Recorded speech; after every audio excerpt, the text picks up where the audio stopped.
What's going on, golf fans? It's your boy Gsluke here with our DFS and prop preview for this week's AMEX. Going to get you ready for all of your exposure, whether it's on the DFS side or with any props or bets that you plan on placing. With a look at the weather report, some ownership for DFS. We'll talk lineup construction, also any player deep dives that you've got for me in the chat. So any questions, whether it's strategy based or about specific players, feel free to hit me up in the live chat on the side. And then also on the prop and the betting side, we're going to focus on that on the second half of this live stream. Go through the underdog and prize picks boards, matchups both for the tournament and for round number one to help you round out your exposure. But hopefully everyone's having a fantastic week so far. And it looks like we've already got some legends in the chat. We got Rushing Yard, who's been around forever. Love to see some of the regulars there early. We also got Soda Kid there as well, talking about watching some old DGen videos before this week. First off, welcome to the live stream for the first time this year. And yeah, shout out to our guy, James. I mean, obviously still on everyone's minds at this point, but I've done the same thing, man. I've gone back and watched some of the videos. And for me, my favorite section was always the little bit of a movie clip that he did towards the end with his one play. And I've gone back and watched a few of those myself. So shout out to DGen75. Shout out to all of you guys in the community. We got a question about Minwoo Lee. We'll cover that with the deep dives a little bit later on, but glad to have you in here. Corey, we've got Dave in the chat as well, hunting some birdies. Jay Ramos, who says, Big Luke gang, welcome on in. Big J gang in the chat. We've got Jose there, also Mr. Bonzo in the chat, Jake as well. All of you guys down there, any specific questions, we're going to touch on a little bit later, but welcome on in. Also a question there, we'll touch on that later, but welcome on in. And let's go ahead and get this thing going. So we're going to start with a look at the golf course, or should I say golf courses for this week, because if you're playing Showdown in round number one, then there's a really clear strategy for getting an edge. And you've got three courses: the stadium course, which was renovated just before last year's event. More on that here in just a minute. And then you got La Quinta, then also the Nicklaus Tournament course. And when you take a look at last year's averages, we're going to talk a lot more through these later on with the prop section, so don't get too overwhelmed with all the numbers on there. But the important part is you can see the stadium course at the top. That's the one that they play on Sunday after a 54-hole cut. That's 3-round cut. You can see that it only played minus 0.58 compared to minus 3.74 for the Nicklaus Tournament course, and then minus 3.41 for La Quinta Country Club. So, you know, a huge step up in difficulty when you go from one of these bottom two courses to one that is played for 2 of the 4 rounds. And that was because of them reshaping the greens. They completely put new turf down for what you had in 2024. That made it a lot firmer and faster. And they also added some undulation on these greens, so they're harder to putt, a little bit quicker as well. And because they had more bounce with the firmness factor, that's why it played so much more difficult than what we used to see there. And that's still going to be the case this year. They're not going to be as firm as what you had for the first time that we had it in competition, but it's still going to be firmer than what we had before. So I've personally got the scoring average at closer to -1 to maybe -2. I think closer to -1 to -1.5 is probably a little bit more of an accurate projection there. And if these other two courses, and we're going to talk through the weather here in a second here as well, it looks beautiful for pretty much the entire event. If they're going to play at a -3 to -4 scoring averages, there have been rounds where it's actually been in the -4 to -4.5 range at these bottom two, then you clearly want to use those guys for Showdown. So that's rounds 1 through 3. You're going to have all 3 of these golf courses in there. Make sure you're playing guys from either the Nicklaus Tournament course or the La Quinta Country Club. But in terms of your main slate exposure, I don't see a massive edge for this sort of a week because all 3 rounds look like they're going to have pretty much perfect weather. So let's go through all of those. First off, Thursday on this HRRR, they've got sub 5 miles an hour the entire day. So whether they're going off early, late, it's really not going to matter tomorrow. You're going to see guys going low across all 3 tracks, but especially at La Quinta in Nicklaus Tournament. So that's why in Showdown, you really want to be excluding guys that are playing at the stadium. If we go to the GFS, that's what we're going to use for Friday and Saturday, as it'll actually be filled out, unlike the HRRR. The GFS here has Friday as pretty much extremely flat as well, sub 6 miles an hour of sustained winds the entire day. And then if we go to Saturday, it looks the exact same. So I don't think that there's a day where you have to avoid the stadium course, which is the most difficult that we had out of all of them. And if you guys saw the course breakdown that I did earlier on this week, that's already up on my YouTube channel. A full breakdown of really the stadium course is what we focused on the most there. There's a lot of holes with water. You have a lot of runoff areas that go into water, into hazards as well. That when that place gets really nasty and gets windy out there, you might want to be a little bit careful about when you're playing playing that course. But because it is so flat for Thursday, Friday, and then Saturday, you can see with this GFS model right here, I don't think there's a big edge to be had. So I'm personally not stacking any of my lineups with where they're starting in terms of a course. The tee times, by the way, are only in about a 2.5 to 3 hour window because you've got a whole 3 golf courses to get the players out there on.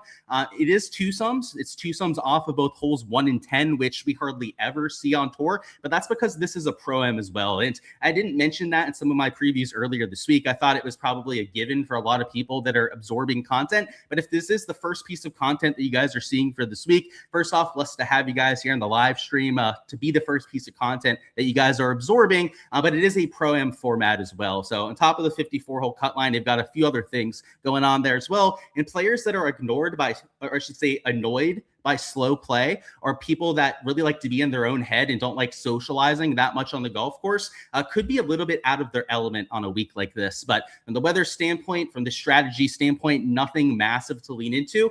I would say that the weathermen get stuff wrong. There could be a pop-up storm or a pop-up weather, maybe a 10 to 15 mile an hour wind that ends up coming up at some point. If that happens, I don't want my guys playing that stadium course. So you could take the narrative of just stacking one of those other golf course waves in hope that you end up getting that coming up on Friday or Saturday, but that's far from a given at this point. So like maybe you would take 10% of lineups and stack them towards every golf course, 5 or 6 players only from that sort of a split. But I think that's probably galaxy branding it a little bit too much. I don't think that sort of thing is necessary on a week like this. And if it would be different if we had a day where it was in that 10 to 20 mile an hour range. But even if we go to some of the other forecasts on here, just for completion's sake, ECM is a good one to look at. Friday looks completely flat.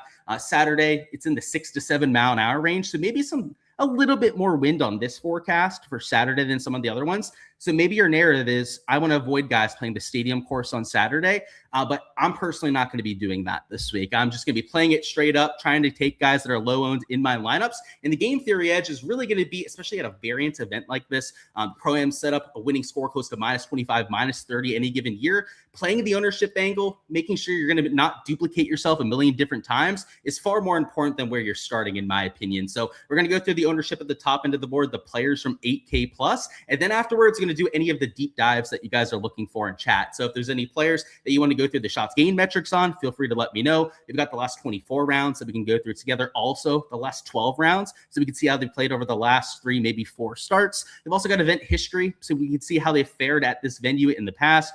Because of the uniqueness to it, I think the course history here is probably even more important than other ones that we have on tour, as it's really the only sort of week like this that we have. I know Pebble Beach is also a Pro-Am, but it has a multiple course setup, but it's not a 54-hole cut like what we have here. Actually, it is some years. It's not a 54-hole cut every year. It is some years over there. But this is a one-of-a-kind sort of scoring event. So if you want to take a look at that, we can. We can also look at some of the recent form as well. And of course, guys, this spreadsheet is from my Patreon page. So if you guys want to download this with everything completely uncensored, it'll have all of the ownership on it, not just from the 8K plus, but also my entire player pool, modeling, projections for every single player that's teeing it up. Make sure to check out the Golf DFS tier on my Patreon page. There's a link in the description of the video to go out there and check it out.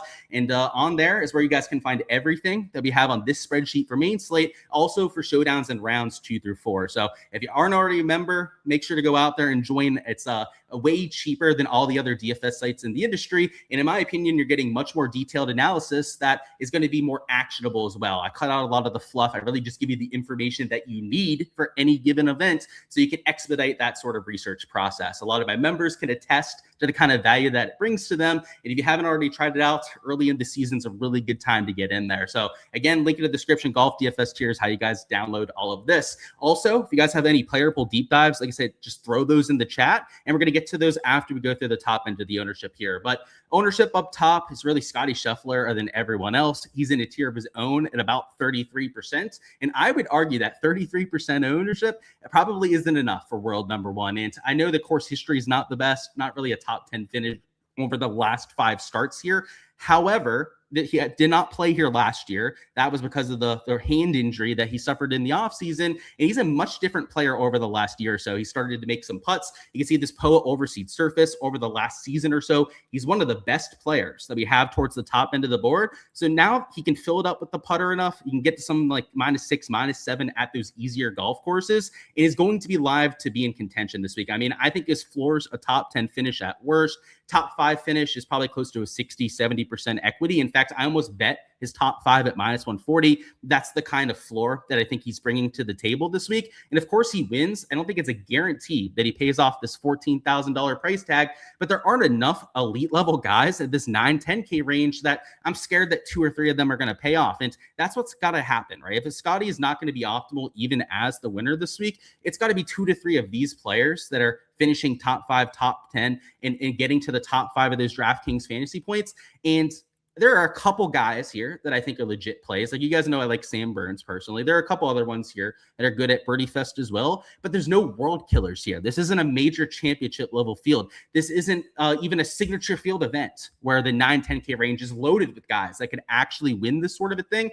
They all have win equity towards the top, but none of them are absolute must plays in my opinion. So that's why I think a Scotty Scheffler has so much equity and should probably be higher owned than what he is currently. Because I mean, we compare him to a Ben Griffin down here, and he's about 1.5x the ownership of a Ben Griffin, about 1.6x to be exact on that. But either way, I think it should be closer to a 2 to a 3x difference from guys like a Griffin to, again, what is by far the number one player that we have on the slate. Is close to a 100% projected made cut rate. He's got close to a 100 projected fantasy point projection as well. I will say too that my projections are maybe a little bit more conservative than some of the other ones around the industry. A lot of people have him at like 125 point projection. I think that's a little bit ludicrous at an event that he's never top 10'd at before. But this 96 point projection is a 15 to a 20 point gap down to every other player that we have in the field. So though it is costing you the extra $4,000 and he's a bit higher owned than some of the other guys around him, also consider though that your second to third man in, rather than being 9K players here that are routinely going to be about 15% owned, now your second to third man in, you're down to like $7,100 remaining, by the way. When you use a Scotty Scheffler up top, it's crazy how prohibitive it is with that price tag. Your second, third man in now are maybe a lower end 8K range player, but more than likely top into the 7K range guys that you're using for your second and your third man in that lineup construction. And I mean, you can already start to see it with these 8K range guys. The average ownership is peanuts compared to what you have at the top. And, you know, as you get down to that 7K range, it is even more so the case. We've got guys that are sub 2.5% owned there. We've got a whole lot of guys that are sub 5% owned that you're using as your second or your third man in. So although a lot of people would call Scotty Scheffler chalk, on a week like this, he's the furthest thing from chalk when you're looking at your total lineup construction, because it's forcing you on to much lower owned plays for the last 5 spots in your lineup. And as long as you're not going to all the super mega chalky guys in that 6 and 7K range, you're going to have a unique lineup almost every time you use a Scotty Scheffler because of how much it's forcing your hand with that salary. And like I said, unless you're just completely reckless with the chalk that you're taking down there, like you're using the Greavy chalk, you're using the guys that are like 10 to maybe 15% into the 7K range, there's a handful of them on a slate like this, then maybe you could duplicate yourself, and that would be in like the big 150 max sort of contest. But if you have 1 to even 2 pivots in that sort of line of construction, you're probably going to be okay even in the biggest of contests that you have for this weekend. So that's the Scotty Scheffler talk. It's a little bit unique because of how much more expensive he is than the rest of the field, but it's a worthy one to go through, especially if you're newer to DFS and you might see that 33% mark towards the top and think that it's undoable. It's not because of who it forces you on towards the very bottom. Outside of that, there's a few other names I want to point out that are getting some steam there. Ben Griffin, I've already pointed out as one of the higher owned guys towards the top. I've got him at about 20.6%. I have Sam Burns as getting a little bit more steam than his peers, but like I suspected on our Monday preview, because his form is only about 0.22 shots gained per round over his last 12 measured rounds, he's only about 15% owned, despite the elite tier course fit and the elite tier course history. So that's still a spot that I'm going to be well over the field on. In fact, I'm closer to a 2.5x, 3x leverage in a lot of the GPPs that I'm playing in. You've also got a McIntyre, somebody that I want to point out. He's about 17.4% owned, which for the middle end of the 9K range is the highest ownership mark that we have. Harris English going a little bit underlooked. He's only about 6% owned at $9,100. Siwoo Kim, a past winner at this Amex, is about 18.2% owned though. So you can see As we go further down in this pricing, the spread in ownership and the percentage change from the low owned guys to the guys that are a little bit higher owned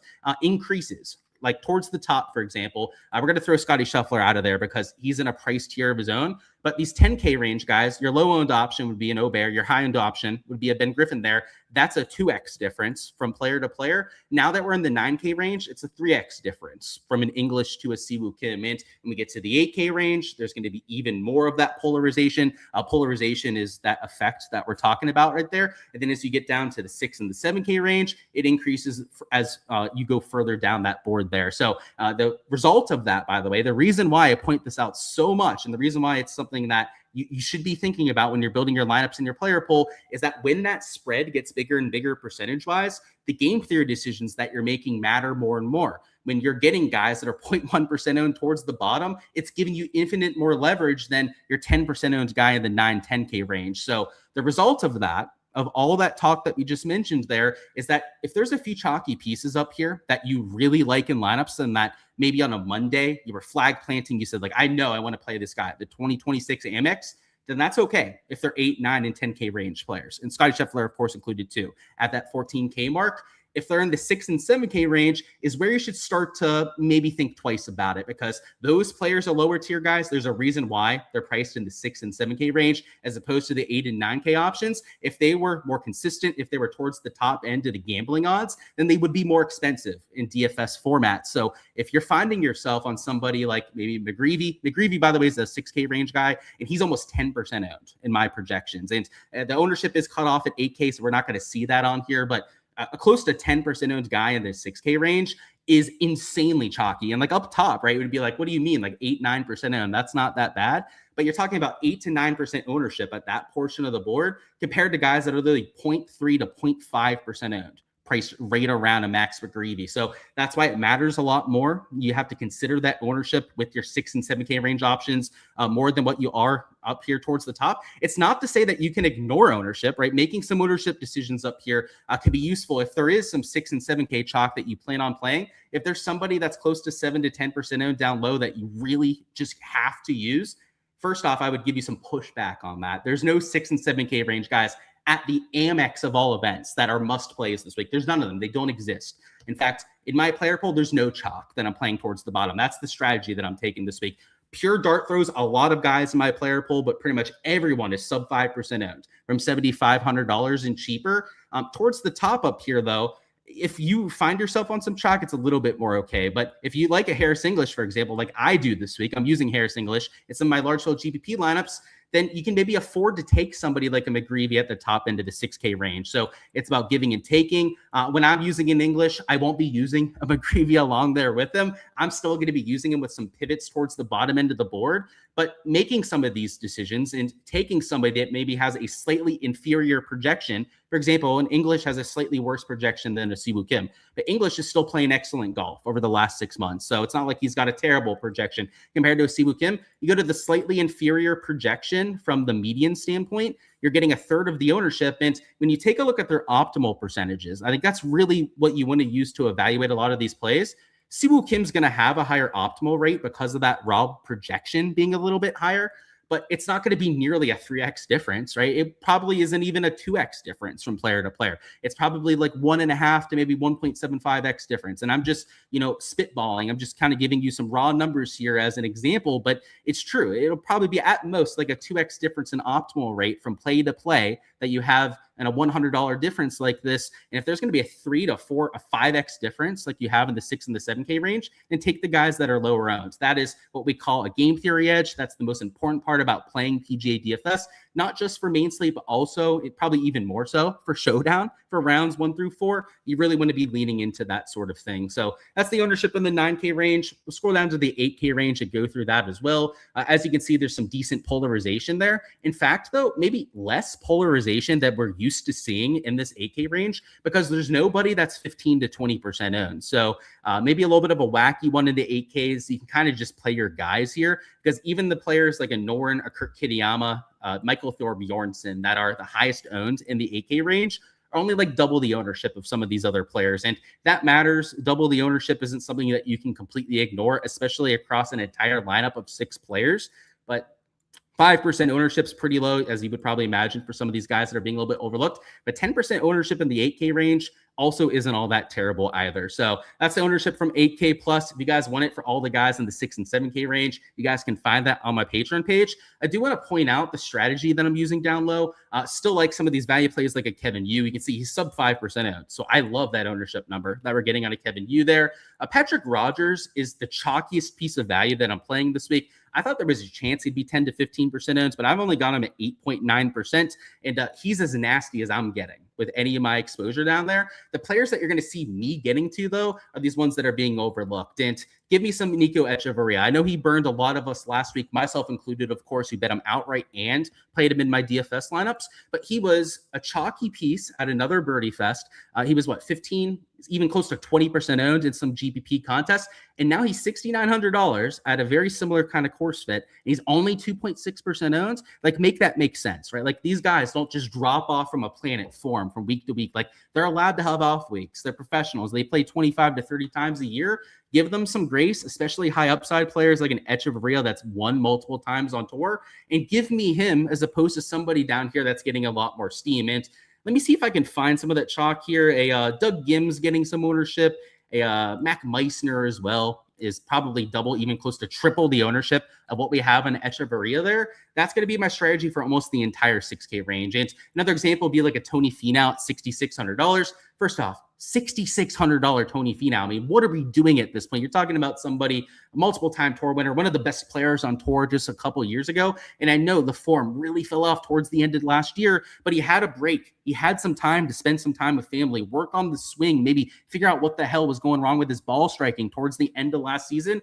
And I'll buy the long-term talent level and the long-term pedigree of Tony Finau, especially at a golf course that he's historically killed in his career. And the crazy part is he's only 2.1% owned. And there's Max McGreevy, and I hate to pick on him because he's probably going to top 5 this week, right now that I've talked so much crap about him being high owned there. But realistically, there's no argument that you can make that he's going to have a 4 to 5 times the chance of being in the optimal lineup as a Tony Finau down here that's got the better long-term pedigree, the better course history going for him as well. And he's only like a fourth of the ownership was what you have on a McGreevy. I'm going to make that sort of pivot all day. So those are a couple examples of some of the long shots that you guys can see in my player pool down there. And that's really the case the further down the player pool and the pricing that you go. And I've got guys the whole way down to, I think, like $6,300, like you can see with a Blanchett here. By the way, Blanchett last week was bet by a whole bunch of the touts in the industry, and now crickets on the guy. It's like they forget that he exists just because he has a bad missed cut. He's $6,300. He played well on the Korn Ferry Tour. In particular, at events that had low winning scores, he seems like he's really good at Birdie Fest for that sort of reason. Give me him at only 1.7% ownership down here, and you've got a few other pieces of chalk. And it's crazy. I guess because of Scotty Scheffler, they have a little bit more chalk at the bottom end of the 6K range than would be typically fine. I mean, give me some Blanchett, who was last week's sweetheart, who fits this golf course quite well as well. So that's my strategy down low. That's really the game theory angle and what you guys can lean into. Like I said, to get access to the spreadsheet, every single projection that we have in the pool, golf DFS tiers, how you guys can find that. But what we're going to do next is we're going to go through some player deep dives. I need a sip of this Coke so I can wet my mouth. It's getting a little bit dry over here. And let's see what players you guys want us to go through together. And if there's anyone we didn't touch on already, ownership-wise, deep diving with the shots game metrics, now's the time to let me know.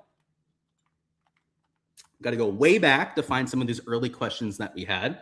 So any thoughts on Minwoo Lee? So yeah, I do have some thoughts on Minwoo. He almost made my video as one of my top plays of the week from the core plays and value plays video, but he was just cut off by guys that I liked a little bit more. He played extremely well on the DP World Tour with some of the events that he played in the fall swing. I mean, he had the win last year. He plays well at courses that are wide open off the tee, which he's going to get for 2 of the 4 rounds this week. And then what really made him a play that I just had to get to this week that I'm using a lot in my DFS lineups is I thought about the course fit to the Players Championship. I mean, he had 2 near wins at the Players Championship over the last 4 years. A golf course that seemingly fits his style of golf for whatever reason. We don't normally think of him at positional courses with a lot of water on it, but he's had a lot of success there. And I mean, he's got 2 of the 4 rounds that are right up his alley this week. And then he's got a similar course fit to TPC Sawgrass for the last 2. I feel like it could be a good week for Minwoo Lee here. So he's probably a 7.5, an 8 out of 10. He's not a 9 or a 10, like some of my other favorite plays of the week, but he was up there for sure. Let's see where we leave off. So thoughts on the 6K guys to make Scotty fit into lineups could be deep dive Harada and Taylor Moore. So yeah, the 6K range I think has a lot of very usable players this weekend. We went through a couple like Blanchett, a few other options there as well, but there are other options that make sense too. Let's talk through the couples that you pointed out. So we got Harada first. Kenzie Harada is not a name that we've seen a whole lot on the PGA Tour. I honestly would probably grade him at like a 3 out of 10. He feels like the sort of player you play at more positional courses. He's not very long off the tee, is a little bit more accurate from that department. And we don't have a full shots gained profile yet, but from my understanding, is more of an around the green and a putting player. So I'm going to save him for, I think even last week at the Sony Open was probably one of the better spots that you could have used him. So I'm going to take a pass on him this week. And then Taylor Moore. I don't want to talk him up too much here, Jake, because he is somebody that I'm using myself and that I'm using as an extremely low-owned play in the 6K range. Talking about a tour winner, talking about somebody that's long off the tee. He's also a very streaky putter, and that's what plays well, especially at La Quinta in the Nicklaus course. And if you guys caught my breakdown on Monday where I went through DFS and my strategy for building a player pool on that side, I am much more worried about the La Quinta in Nicklaus rounds than what I am at the other two at the stadium course, because all of your scoring, birdie or better, especially for Draftkings, right? Birdie streaks, all of that, bogey-free rounds are going to be so much more common at those two golf courses that, especially if we're talking about like building GPP lineups, I really care about things like par 5 scoring, birdie or better percentage, driving distance. And that's something that Taylor Moore has pretty much across the board there.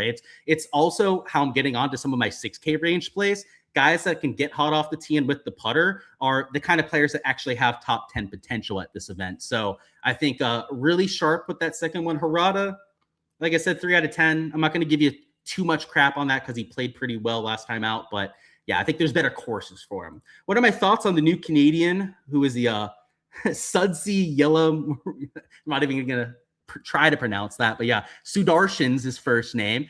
I don't have that many thoughts other than that we talked him up on Showdown last week and we used him and he ended up playing pretty well.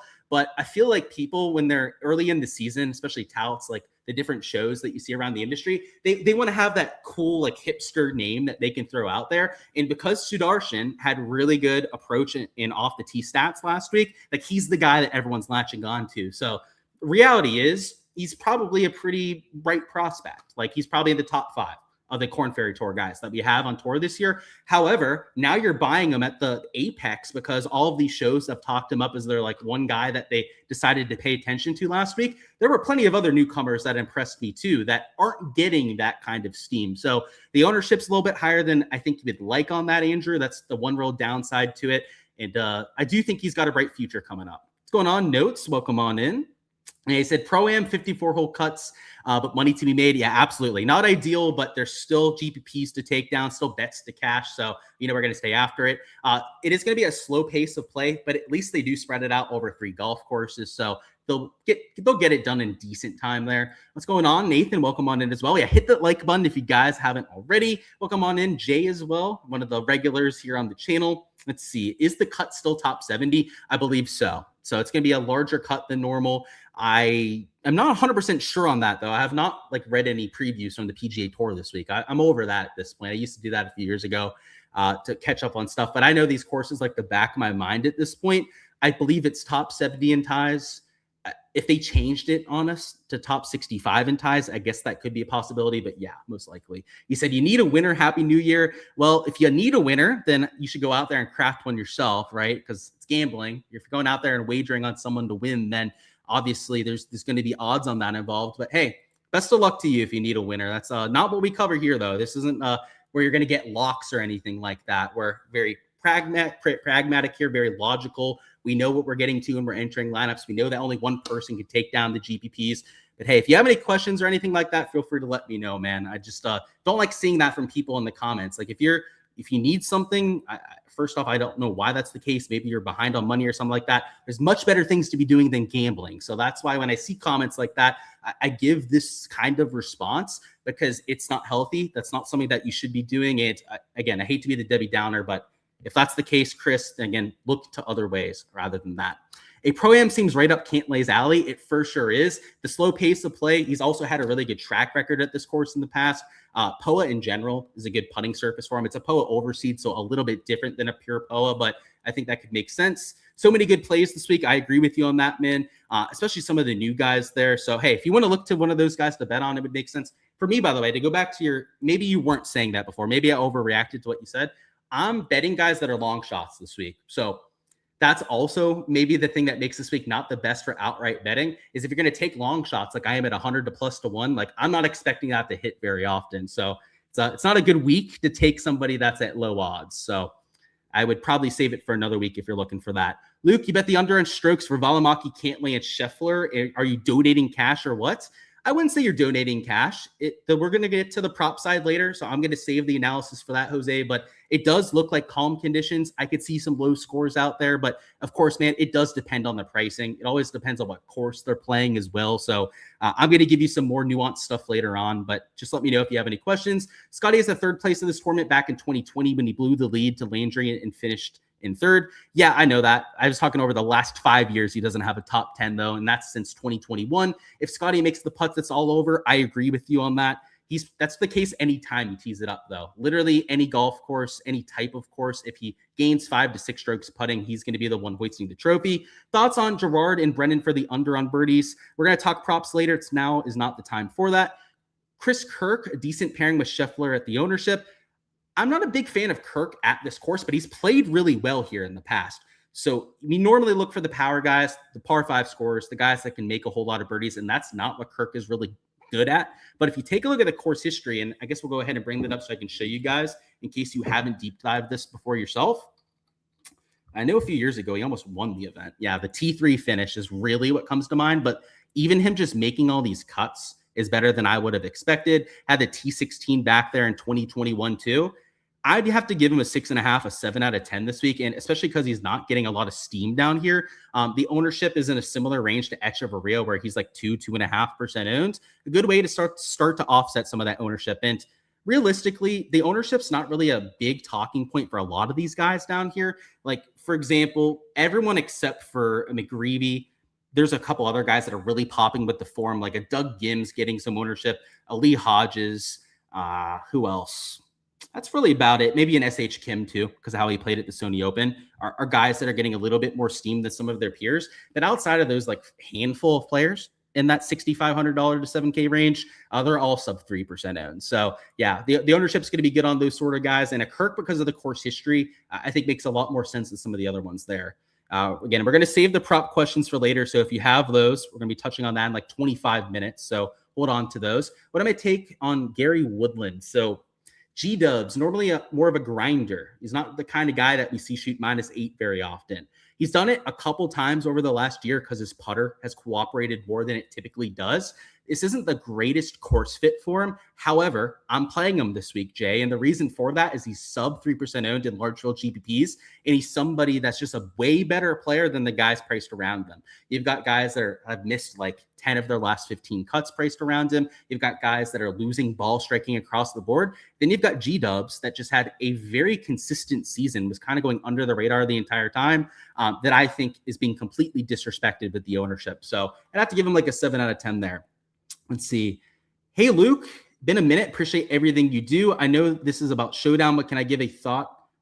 Okay, so sorry about that. I butchered what you were saying, but I get what you meant to ask there. You're saying, what do I think about Round 1 Showdown? Round 1 Showdown, I covered this in the weather section a little bit earlier, but I want guys that aren't playing on the stadium course. Stadium course is blacklisted for me, and that might be a bit of a hot take for some people, but this golf course had new greens before last year. That's the reason why that course played nearly 3 strokes harder than both other courses. That's La Quinta and the Nicklaus course. So Round 1 Showdown, you just play guys on those 2 courses, and you still need a process on top of that, right? That only eliminates a third of the field there. You've still got to go through ownership. You still got to try and find guys that are good course fits, values compared to your price, but that's a good starting point right there. Just don't play the guys that are playing on by far the hardest track and you're going to be going the right direction. And then because it's Round 1 Showdown, you lean into game theory, right? Take guys that are a little bit lower owned and guys that have a high birdie or better percentage, because in rounds 1 through 3 Showdown, there are no placement points. It's all about just the raw amount of birdies you can make. The amount of placement points aren't going to be factored in until Round 4 Showdown comes around. So that sort of thing, Michael. Let me know if there's any other questions that you've got. But that's the essential thing. Just the stadium course guys are blacklisted. You don't want them by any means. You said, Doug Gim, sir. Okay, so you have you're wanting my take on Doug Gim, you're saying. Yeah, so Doug Gim's got decent form, but kind of like a Gary Woodland. He's more of that grinded out sort of player, the kind of guy that you could see winning an event at like -12 to -15, but not really at -25. So I worry about that course fit and the fact that he's a little bit higher owned because of how he played last week. So for me, he's like a 3 out of 10. He's not my favorite play this week because I feel like you're buying him at his high point rather than him at a better course fit and when he's going to be a little bit lower owned. So yeah, not my favorite play. And I apologize for that. He said, yeah, I got your question. No worries there, Michael. I'm terrible at rating those questions too. So it wasn't all your fault on that. Thoughts on Sam Ryder this week? Yeah, so he's the kind of guy on the other hand. We talked about a couple grinders, those last couple questions. You play him at a birdie fest. Sam Ryder's got an extremely high birdie or better percentage. In fact, a couple seasons ago in the PGA Tour, he was a top 10 player in that category, despite only having like a 55% made cut rate. And he was up there with guys that were winning major championships, like a Xander or Rory McIlroy that year. And birdie or better percentage has fallen off over the last year, has not been nearly as consistent as what you had in 2024. This season could be different, right? 2026, maybe it's a little bit of a rebound for him. But these are the kind of courses where even over that kind of a struggle, he's managed to make cuts and has had an occasional top 20 finish. So I think you'd use him in GPPs. The form also, by the way, has gone a little bit better over the last couple starts during the fall. Maybe it's the fall swing. Maybe it's because of the strength of the field is a little bit lower than what it is for the rest of the year. But I do like that momentum, and I really like the course fit. That's the main reason I'm using him in GPPs. And the ownership, even despite him playing some pretty decent golf, isn't as high as it could be. Like he could easily be in that 5 to 7% range, and he's nowhere close to that. Thoughts on Johnny Kiefer? I love Kiefer this week, Jeff. In fact, I bet him to win this event at 150 to 1. He's got the off the tee power to take on those par fives, to post a high birdie or better percentage. And if you take a look at the Korn Ferry Tour stats from 2025, he was the number 3 birdie maker in all of that tour. So it checks the eye test, it checks the stat test. He played well at a lot of the birdie fests that you had over there. I mean, he played well almost every week. So it's hard to really nitpick and define courses where you played poorly on the Korn Ferry Tour. But yeah, a stud. It's probably going to be our rookie of the year on the PGA Tour. If you made me guess somebody right now, and definitely using them. And looking at a power over a more 2-ball. Yeah, we're going to do the prop stuff later, so we'll save that for then. But I don't know if I like that one. Power, not really the best course fit. I like Moore. I'm assuming you're talking about Taylor Moore there. I like Moore's course fit, so I don't know if I can get behind on that. He said, great to catch me live, Luke, and hope in beating Miami didn't get me down too much. Yeah, I'm not a big Miami fan, so you may have seen the hat. That's probably why you assume I'm a big fan. I'm just from the area. I've actually got the hat right here, the Malbon hat. My brother worked at a Malbon store down in Miami that had some sort of affiliation with the Miami Hurricanes. So I have like 4 of these hats for free, and my brother has like 10 of them for free, all in the same colors, because they gave them out to anyone that was working at that store. So I did hope Miami would win, just like for the local community and people down here that like them.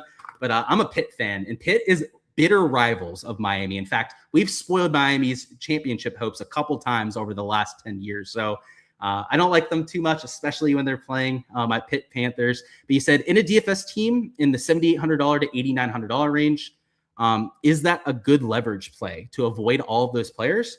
I don't think so, man. And here's the reason for that, right? If you go back to the ownership, I know $7,900 is kind of cut off here. Who are you avoiding in this portion of the board? They're all guys that are relatively low owned. The highest ownership number we have is 11.4% on Alex Noren. I just don't really think you're getting that much leverage by going to that sort of thing. So yeah, I think that's probably Galaxy branding it, probably being a little bit too cute, I would say. Thoughts on Lee Hodges, Luke? And you said, nice course history. Yep. And then can definitely putt around these sort of tracks. So yeah, Lee Hodges also has good form. So Lee Hodges has a lot of different things kind of going for him right now. Let's just actually go to the last 24 rounds and skip the first step there. But you can see gaining across all 4 categories. That's as consistent as you could possibly get. Go to the last 12 rounds.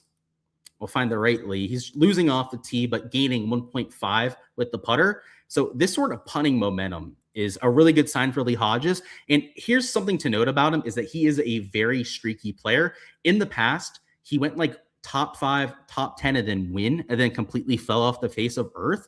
You don't like playing Lee Hodges when he's coming in losing like a half a stroke to a stroke per round to the field. You do play him when he's coming in with some pretty strong form. And you can see here, he's number 4 in recent form ranking, and that includes everyone that you have in the field. It's not just the 6K range, getting 1.91 shots gained per round. Yeah, I like him and I'm using him this week. I think it's a good buy low spot. Maybe not the best course fit. I wish he had more power. He definitely doesn't hit it that long, but you're not going to have perfect course fits in the 6K range. Let's put it that way. And not everyone I'm using is a bomber in that 6K range either. So it's totally okay. He said, thank you so much. Your same opinion. Cool. What would be my best recent course comps? Okay. That's kind of like two questions, right? Recent course comps, best course comps. And honestly, I can kind of answer them together though, Mason. There's not a good comp course for this week. It's a 3-course setup. So that really kind of throws everything off. There's slightly different grass at one of the courses compared to the other two, slightly different rough at one of the courses compared to the other two. So I don't think that you can really comp course it that way. The way that I'm handling that this week is I'm leading in the course history even more than normal, because this is the only course with the 54-hole cut and the Pro-Am going on, and it's at all 3 of these very specific courses. That's the way that I'm going about it. So with your guys that are newer on tour, that have maybe only played like once or twice on the PGA Tour season, it's going to be kind of rough to kind of do that with that guy, those sort of players. But I don't know. I feel like if you use comp courses, it might lead you astray because of how different it is compared to what we have this week. What's going on, Kep? Long time no see. Thanks for my insight. You had a decent week last week. Let's run it back. Amen to that. It was a decent week here too. Nothing earth shattering, but hey, we're just getting warmed up, right? We don't have to take down a GPP in week number 1. So glad to hear that it went a similar way for you. Let's get it this week. Best form and course fit for NT is who's playing early. Also, do I like 2 balls in the same DFS lineup for correlation of hot fire play? So let's start with your second one, because the first question, I'm not 100% sure what you mean on that. But the second one, you're talking about taking 2 guys that are playing together. It's not something that I force in, Aaron. You could take that sort of narrative, but it can go both ways. If somebody's playing terribly, it might rub off on the other player. If somebody's playing well, it might drag them along as well. I would say that if you're a 150 max player, maybe you set a rule, and I haven't done this ever. It's not something I've ever done before. So I'm kind of brainstorming it now with you guys on how I would handle this. But you could set a rule in theory on an optimizer to say, if I play this guy, boost the guy he's playing with by like 1.5 fantasy points. And what that'll do is it won't force in that guy every single time, but it will give you slightly more combinations with those 2 players together than you otherwise would have done. And I haven't used any of the public optimizers for a very long time, because I have my own that I coded myself that I'm able to kind of customize and do all of this on my own side, like with my client and coding. However, there are a few optimizers that I remember where you could set conditional rules, where like you could say, if you play somebody, raise somebody's projection by a certain amount of percent. If you have that sort of functionality on your optimizer, that's how you could go about that, because it could go either direction on that. But if you're playing them, you probably would want to give them that sort of a boost. But yeah, that's a tough one, man. I've never done it myself. Could help, but it could also work against you just as easily. Hi, Luke. What is my take on Chris Ventura? So this is a course that he's made an ace at before. So I don't know, maybe some slightly good vibes going, but really doesn't move the needle whatsoever. What does move the needle is the solid form lately. So last 24 rounds, gaining 0.6 strokes per round. He hits the ball long and straight off the tee, and he's been a good putter. So that's pretty much, it's as close to an optimal course fit as we could get. And if you zoom in on it, this is where it really gets impressive. Gaining 0.5 stroke per round off the tee, then 1.9 with the putter. This is exactly the kind of play I'm looking to get to. So yeah, he's a 6.5 out of 10 for me this week, and he's relatively low owned too. So you can get some leverage on that. And to get back to your question from before, Aaron, I didn't want to completely overlook that. You said best form and course fit for the Nicklaus courses, who is playing early. Is that 2 questions? So the best form and course fit for the Nicklaus course, I'm not really separating my course fit by course, so I don't really have an answer for it that way, if that's what you're asking. And then you said, are the best guys on Nicklaus course the ones playing early? Maybe slightly better, if that's the second question that you have on that one. But there's only about a 2.5 hour window of tee times. So how would you classify early, right? It's not like we've got 8 hours of tee times, and we've got the first 4 hours versus the last 4 hours, or even like 3 hours of tee times and then a 3 hour break and then everyone else going off. It's a steady stream for 2.5 hours. So yeah, that's probably galaxy braining it, man. Maybe I misinterpreted what you had there with that first question, but I tried to do my best with that there. Should we fade the group behind Cantlay as they'll be fuming about their 6 hour rounds? Depends on who it is. If it's Cantlay playing in front of Brooks Koepka, then sure. But yeah, it's all narrative based. And those sort of narratives, by the way, it completely depends on who it is. Like if it's a guy like Jordan Spieth, and he couldn't give a shit, right? He's going to talk. He's going to take his time anyways. So he couldn't care about an extra 15 to 20 seconds per shot. However, if you've got a Chris Goddard up, somebody that's extremely quick, a Matt Jones before he went to the Live Tour was by far the fastest player that he had on the PGA Tour, they would probably care quite a bit. So always a little bit more of a nuanced answer to that one. Are the stadium props completely off the board for you and why? If so, I haven't looked. We'll take a look at that later. Again, we're not at the prop section yet. My thought on the $7,800 to $8,900 question was that Scotty would probably have at most one of them. And then you could go, you said most non-Scotty laps would likely start with 2 or possibly 3 of them.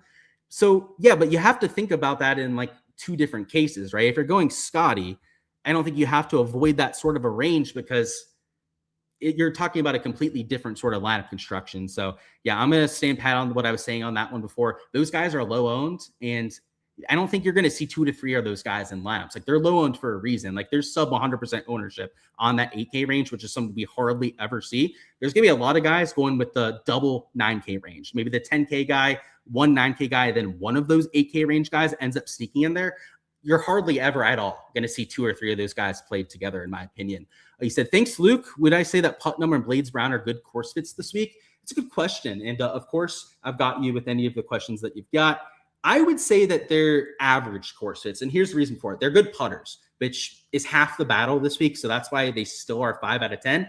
But they're not really good par 5 scores. They're not guys that are known for their birdie or better percentage. So those are down ticks for them. And they're more of positional guys, like especially maybe not Blades Brown. He's going to grow and he's going to get longer off the tee. So he'll be able to play these sort of courses in a year or 2. I think he'll be live to even be in contention at these sort of events in a couple years. Putnam, though, I mean, he's kind of old. I mean, I think he's towards his late 30s at this point. He's not going to be hitting the ball any longer anytime soon. That's a bit of a problem for him. And this sort of a course fit. So yeah, right now, both currently 5 out of 10 course fits, but Blades Brown's probably going to be a 7 or an 8 out of 10 in a couple of years. He said, Brooks behind Cantlay next week at the Farmers round 1 has to be a minus 1,000 bet. It is, if people want chaos and if people want some entertainment and fireworks, that's what they're going to give us. Speaking of, by the way, Brooks, can't wait to see him at the Farmers, but he's also playing at the Cognizant Classic down here in South Florida. So I'm thoroughly looking forward to being able to see one of my favorite players in person in about a month's time. So, yeah, go Brooks, I guess. He said, you hate playing Alex Smalley because you never think he can win, but this course looks good for him for a top 20. Yeah, this is an Alex Smalley course. Smalley can make a lot of bogeys, double bogeys in a hurry. He's extremely inconsistent, especially like when he's going in the negative direction. He's not afraid to shoot +6, +7 in a snap. However, high birdie or better percentage player, long off the tee, good streaky putter as well. When his putter's on, he normally gains 2 or 5 strokes for that given week. It's a good week for him. And yeah, I'm not a big Alex Smalley guy either. I feel like he has really screwed me over my career. But if there's a time and a place to jump on the train, this is probably it. Let's talk through some lineup construction, and then we're going to get to the prop side. And I know you guys had a whole bunch of questions on that. We'll get to those later, but I do want to keep everything kind of on the rails and everything kind of without jumping from topic to topic, right? That would kind of drive everyone crazy. Let's go through some lineup construction to put everything together for the DFS side. So this is where we're going to consider ownership, projections, and also the kind of contest that we're trying to enter for. If this is a cash lineup, we're essentially just hitting optimize on our optimizers and playing one of the top 5 to 10 lineups that you're seeing spit out. However, if you're playing in something that's a single entry, ownership starts to become a factor. You still want one of your best projecting lineups, but because you're playing against other people and trying to go for a top end payout, it's important to have at least 1 or 2 game theory guys in there in a single entry lineup. And then when we take it to the furthest extreme, even past where that single hold threshold is, our single entry threshold is, then you've got the large hold GPPs, your big 150 max contest where you're playing against 20 to sometimes 50 to even 100,000 plus entries. When we get to some of the bigger events later this year, those sort of contests, the game theory becomes almost the end all be all, especially without a massive weather edge like we have on a week like this. It's just not any sort of weather over the first 3 rounds, where we're going to generate most of our actual tangible value. And this isn't like some made up value. Like this is tangible game theory edge value that you can squeeze out by getting to the low owned players, is by doing just that, getting to the low-owned players, playing against the rest of the field, and knowing that golf is an extremely hard-to-predict sport. It has some of the most variance of any of the big sports that we play in DFS. And if you're building lineups, not embracing that and not knowing that you're going to see a lot of the top end guys that don't end up getting there, then you're doing yourself a disservice at the same time. And like I said, with the ownership, when we were going through that extensively, if you're going to take a higher owned player, do it with somebody that's actually a good golfer. Don't do them with the slapdicks that you have towards the bottom. So what we're going to do here with actually building a lineup is we're going to do it for the large field GPP, which is the most extreme example of us getting this sort of a game theory, but it's also the hardest kind of lineup to build. So that's why we're going to use it as the example that we're using here for this live stream. But if you are somebody that doesn't play in the big GPPs, maybe isn't a 150 max player, and you find yourself playing in a single entry or something that's a little bit smaller, just know that you can take the strategy that we're about to go through here together and maybe just scale it back a little bit. Maybe rather than going for 3 low-owned value plays that you're going to see us getting to in this sort of a lineup construction, it's 1 to 2 values that you're getting to, because to beat 100 or maybe just a couple hundred other entries is infinitely easier than beating 50,000 other people. And it's not just to actually beat them and get up to number 1, giving yourself a chance to move up the leaderboards when your guys hit, but it's also the duplication chance. Your duplication chance against like 100 to 200 other entries is infinitely lower, not infinitely lower, but it's much, much lower than playing against 50,000 other entries at the same time. So that's why the strategy and the game theory component that we're about to go through here together is maybe not as much of a priority in those sort of contests. But this will be for the large field GPP. So we're going to do one with Scotty Scheffler, and then we're going to build a lineup without Scotty Scheffler to kind of show you the difference here. And this is what I meant before, by the way. It's you use a Scotty, it puts you down to $7,100 remaining, almost $7,200 remaining per player. You can't use any of these spend ups. So the guys that you're using as your second to your third man in are down here in the 7K range and are going to be infinitely lower owned than the guys you have at the top. I mean, like the chalk down here is like 7 to maybe 10% owned. Chuck up top's closer to 20 to 25%. So it's not to say that you can't think about the ownership when we're starting to click some of these names in here, but it is something that you're not going to be as worried about in the other case. So what I'm going to do here is I'm going to throw in a JT Poston. He's like averagely owned in that 8K range, but is somebody that I like at this course. We're going to throw in a Kevin Yu at $7,600. Kevin Yu is about 4.2% owned, so he would qualify as a value play for sure. Now we're down to $6,700 remaining. So salary, is something that we're starting to think about here a bit. Let's throw in a Johnny Kiefer, who's like 7 to 8% owned. Wouldn't call him a value play, but he's also far from chalky there too. Let's throw in a Michael Brennan at $6,700. He played well at an easy course, right? Won his first time on tour at another birdie fest that was wide open off the tee. And in this sort of lineup, even if you use the chalkiest possible player at $6,300, and that's an oxymoron. There's not really any chalk at $6,300. You can kind of just use whoever the hell you want to as your last man in here. But let's say that there was a guy down here that was like 10% owned. There's not, but let's say that there was like a 10%er down here.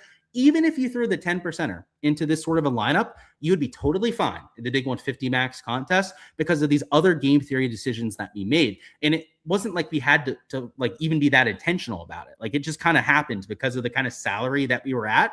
You've got a Kevin Yu at sub 5%, like a 6 to a 7, 8%er on somebody like a Kiefer. Michael Brennan, who's going to be like 5 to 6% owned down in that 6K range. Even if it is a 10%er, even like a 15%er, let's say, that you're using as your last man in here, you've got enough leverage with those 2 to 3 players there, especially because a Poston isn't overly chalky. Like he's closer to 10 to 12% owned. Actually, I think even lower than that. I think he was closer to like 7 to 8% owned, even below that mark I was thinking. Because you've made some of these decisions, it doesn't really matter you use as your last man in. However, let's say rather than a Kevin Yu, you wanted to use some of the mega chalk that we had in the 7K range. So, for example, Avalamaki is getting quite a bit of ownership. He would qualify as chalk. Ryan Gerard, he's one of the guys in the 7K range that you've got to really be careful about. If you're going for a lower owned lineup, especially in a large field 150 max contest, you start with the Gerard there instead. And maybe rather than a Kiefer, you go to somebody that's a little bit higher owned towards the bottom end of the 7K range as well. Like a Patrick Rogers, right? I love Rogers this week. He is somebody that's going to be in my player pool. But if this was your lineup in the big 150 max contest where it was Scheffler, and let's actually change Poston too. Let's make him a little bit chalkier. There's not really that much chalk in that 8K range. I guess that's the issue with trying to do that sort of thing. If we went a little bit cheaper, maybe that's the way that we could force that sort of thing in. Like a Rico Hoey is actually a little bit higher end than some of those 8K range guys are.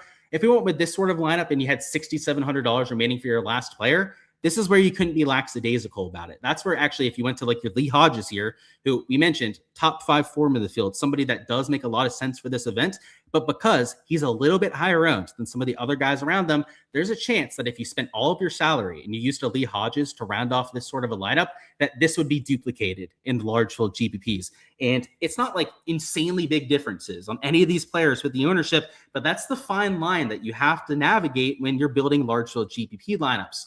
When you're getting to all the guys that are high owned and all the guys that optimizers are going to be spitting out, you're going to have a much higher chance of having the exact same combination as other people in there. So how do you avoid this sort of thing, especially if you don't want to build all of your lineups by hand, right? Like, how do you avoid this from happening? You either set a product ownership cap, a cumulative ownership cap. That's a way to just make sure you're not hitting on lineups with too much combined ownership. Product ownership is better than cumulative, by the way, because product is a better measure of the actual total ownership. Because if you take a 1%er and you have a bunch of like 20%ers in the lineup, like the 1%er is going to more than outweigh a lot of the 20%ers that you have. So that's why using product ownership is a little bit better. You can do that. Or the second way to do it, if you don't like setting an ownership cap, because it's an arbitrary number, sometimes people have a hard time setting their ownership cap. And I totally understand that. There's a lot of weeks where I don't set one myself. What I do instead is I set rules on my optimizer to force in players that are sub 5% owned. So what I do on my optimizer is I have a much easier way to go about it. It's a pain in the ass if you want to do it by hand, but it could be really helpful. So I'm going to at least throw it out there. But I have a rule in my optimizer where I will say, give me at least 2 players that are sub 5% owned. And I know that sounds like really easy. And like every optimizer should probably be able to do that, but they can't. Like, it's part of the reason why I made my own optimizer, is so that I could give it if statements and then statements, and it make lineups so much easier than what you have with the rest of the industry. But if you are doing it with a lot of the other ones that you have out there, is you just make a group with all the guys that are sub 5% owned in your player pool, which that's the annoying part, right? Is adding all the guys that are sub 5% owned in there. But you do that, and then you set a rule that says, I want 1 or 2 players from this group. You do that, it's going to make sure that even if you have, let's say like some of the chalky guys here, like a Scheffler, a Gerard, and a Rogers together, that you are forcing in at least one of those guys that is sub 5%. That's how you handle the large field GPPs, to not only make sure you're getting leverage into your lineups, but even more importantly, I would say, than getting that leverage, making sure that you're not going to duplicate yourself 5 to 20 times with other people, because that's even more detrimental to your long-term ROI. And we're not going to go through a complete seminar on why that's the case here or anything, but it's pretty easy to imagine when you take a look at the payouts here. Like, this is one of the top heavy GPPs that we have this week. First place is $200K. If you're playing in the $25 GPP or the $5 GPP, like I am this week, I'm playing the $5 with 50 max. That's where almost all my exposure is this week.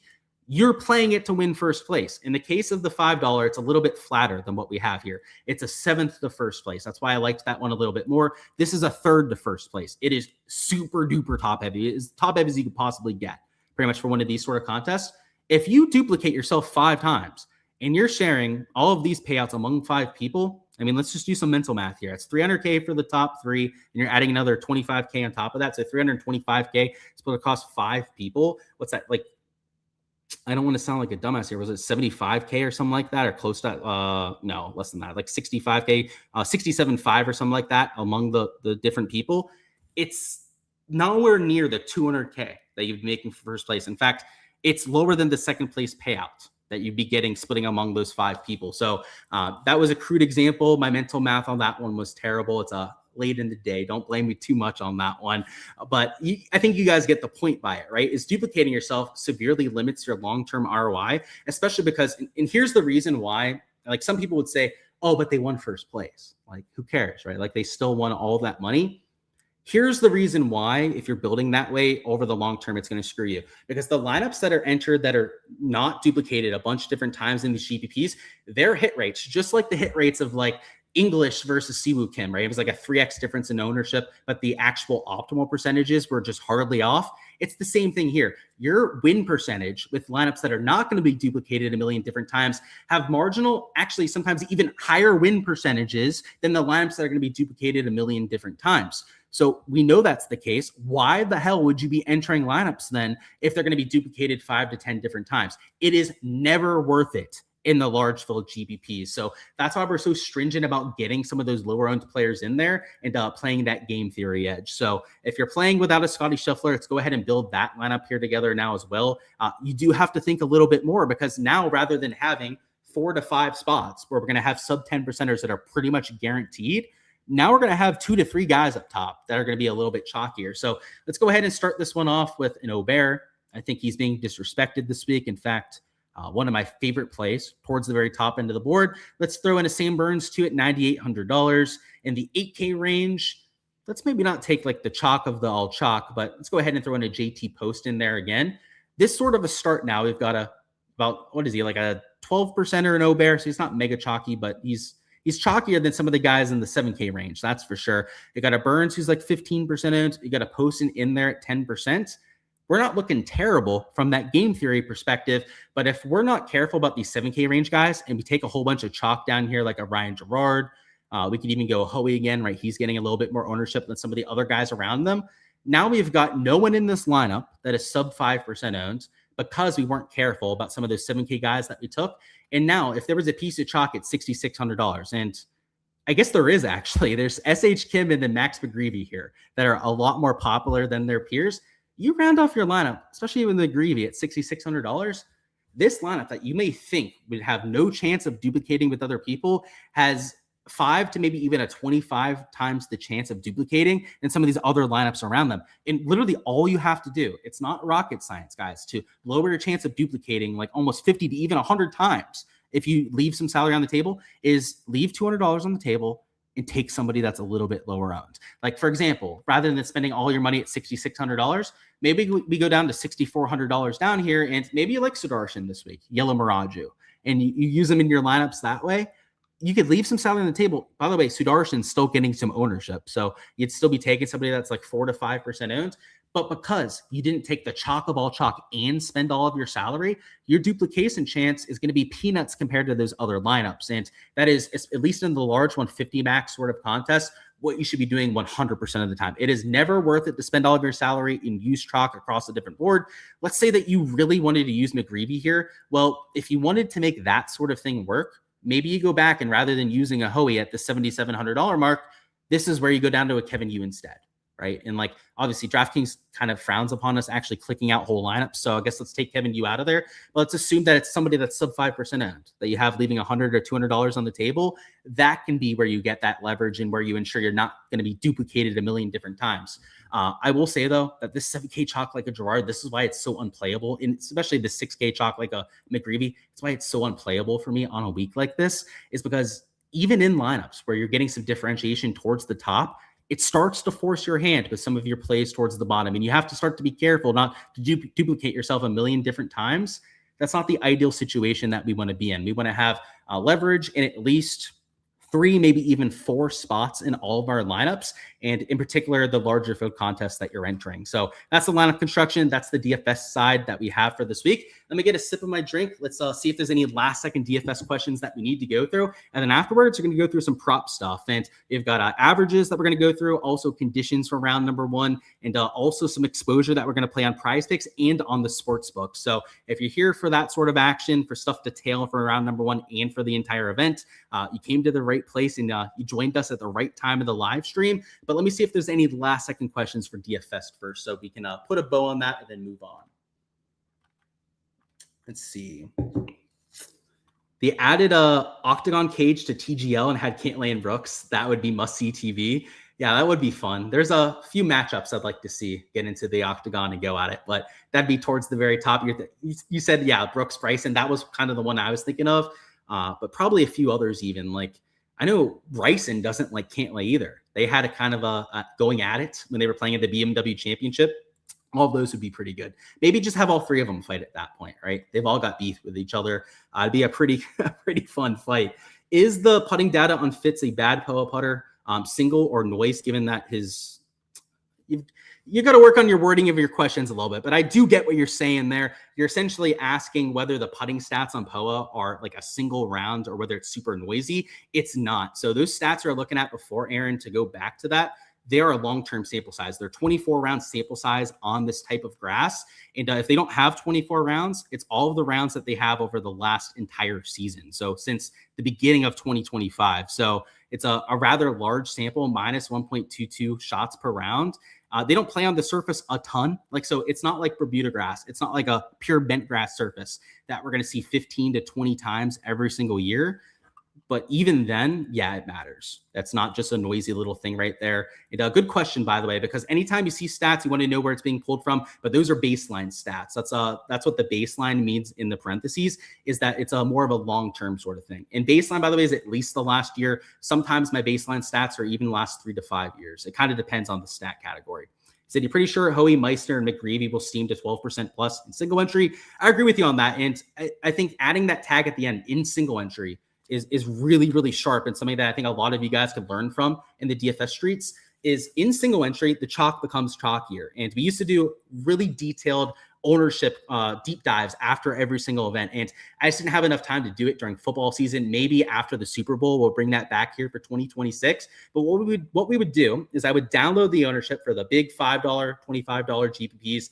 And then I would download it for the $100 single entry, the $200 single entry, and then the really big $5 single entry that we had every single week. And the ownership on the guys that were like 20 to 25% owned in the large hold GPPs were routinely 30 to 35% owned in large hold single entries. And the same thing with like the guys that are like 10 to 15% owned, or like an extra 5 to 10% owned in different cases. The flip side of that, though, right, it doesn't just come from nowhere, right? It can't just be higher owned and then not take away from other people. Is that the guys that were low owned that people were taking shots on in the large hold GPPs? I mean, we mention that all the time, right? So we want the high upside guys that, maybe they have a low floor, but we'll take a chance on them.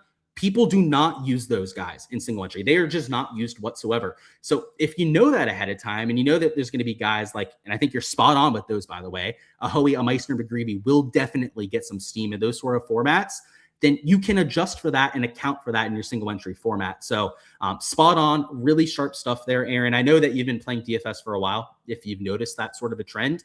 And it's not even just a narrative thing. It is based on the actual pure data. I've gone through, I think it was like 100 slates that we did those review slates on, and every single time, like clockwork, that happened. A couple other things too.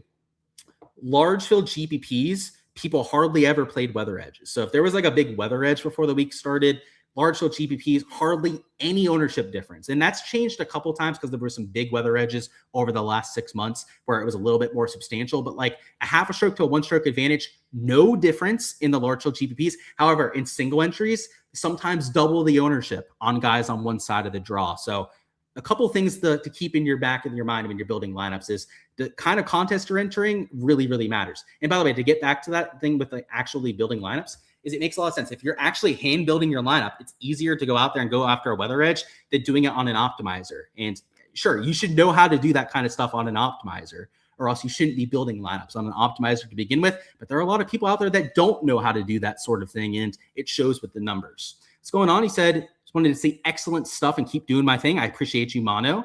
We absolutely will. We're on, I think, year 7 at this point. So it's been doing it for a while and absolutely love what we're doing. Oh, yeah, I said Valimaki and Gerard could be above 10% as well. Agree with you on that as well. I think Gerard guarantee over 10% in single entry. Valimaki coming off the win, right? Like people just don't like playing him. Maybe he doesn't steam. I've just got a weird feeling about Valimaki. I haven't seen him on any cards. Haven't seen anyone talking him up. Probably should, because outside of the win, he also almost won the week before that and the week before that when he was playing.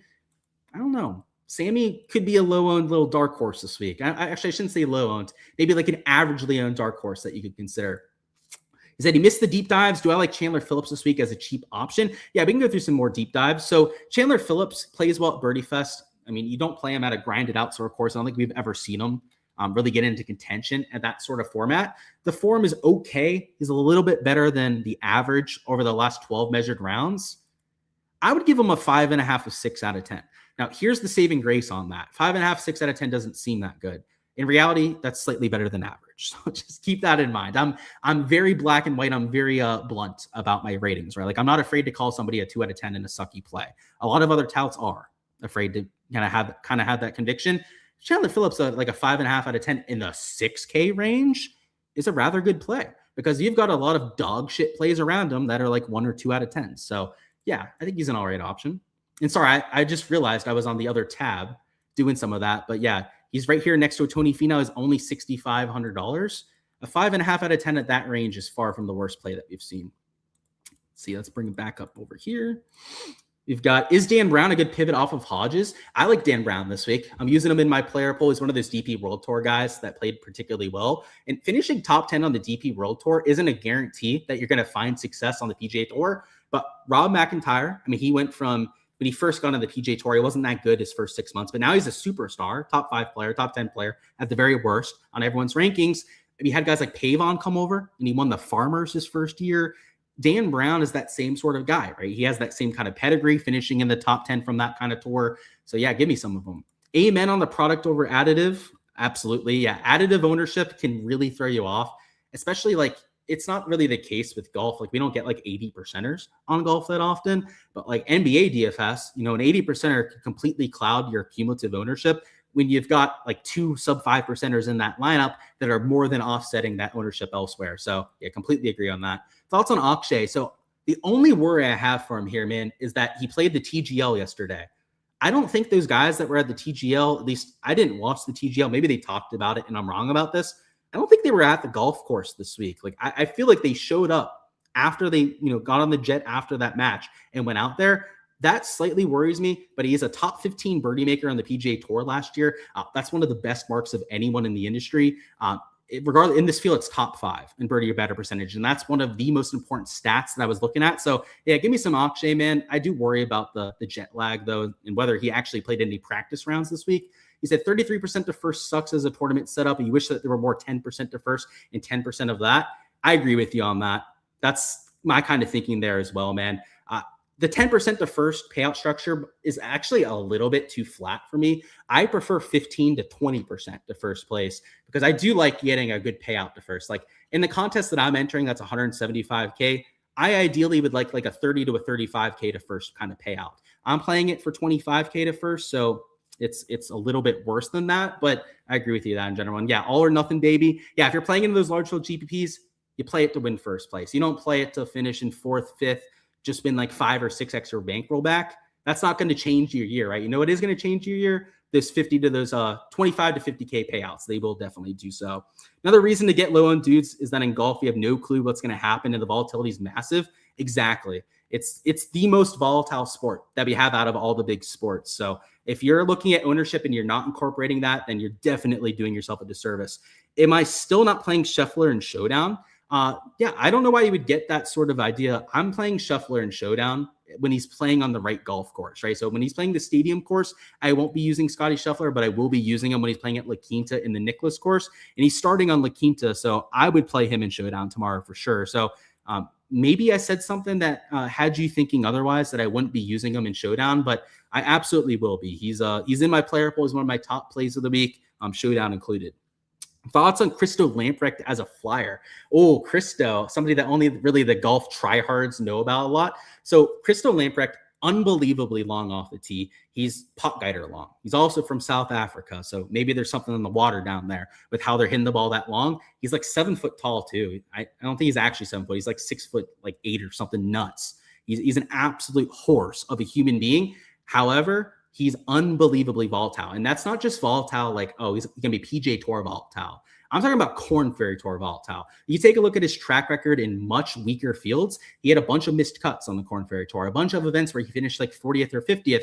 But what he also did is he won an event at the Pinnacle Bank Championship. He also at the Tour Championship top 10. The week before that had a top 15 finish, which were from some of the stronger fields that you had on the Korn Ferry Tour schedule. So he's the kind of guy, he reminds me a lot of Pot Guider too, because Pot Guider's the same way. He's all or nothing. He's feast or famine, which is great for GPPs. Lamprecht, though, a little bit more raw. He went to Georgia Tech. He played really well at the Open Championship a couple years ago. I believe was in contention through 2 rounds. But in a couple of years, whenever he's figured out his entire game and has got all things working, I think he's going to get even better. What do I think about Will Zalatoris? Great question. And I can't believe we haven't talked about him yet, as I do have some thoughts on him this week. He's returning from injury, and I need to see it first. It's his first PGA Tour event since the PGA Championship last year, I believe. That was when he went out with the injury. He got surgery. He did play on the DP World Tour and had a top 15 finish on that side of things. However, the PGA Tour is another level of golf.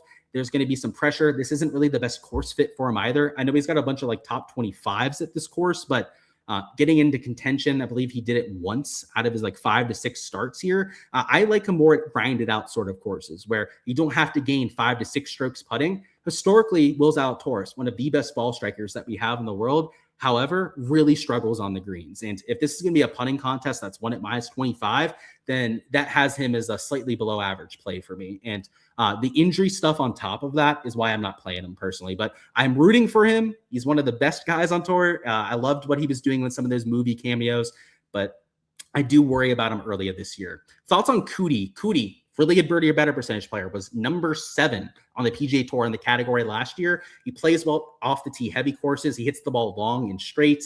Long and straight, it'll play anywhere, but it'll definitely play this week at the Amex. He's a 7 out of 10 for me. He's somebody that makes a whole lot of sense, isn't getting a bunch of ownership in the large field GPPs either. He said, Will Z best played in majors only? Yeah, that or maybe like the Bay Hill, a course that's won at like -10. He could compete there. You will always love Rom's effing putting contest comment. I agree. That's legendary. We talk about that all the time here on the channel, actually, because it's so true. Like there are just certain events where like, if you're a ball striker, you're one of the most consistent players on tour. It's frustrating. And this is that week where he made that comment. Does love the recent form support the under on strokes? So yeah, let's talk about some prop stuff. Let me go through the last question and I'll give you some prop stuff. Mason, I know you had some questions and said, will Z kind of like English deployment?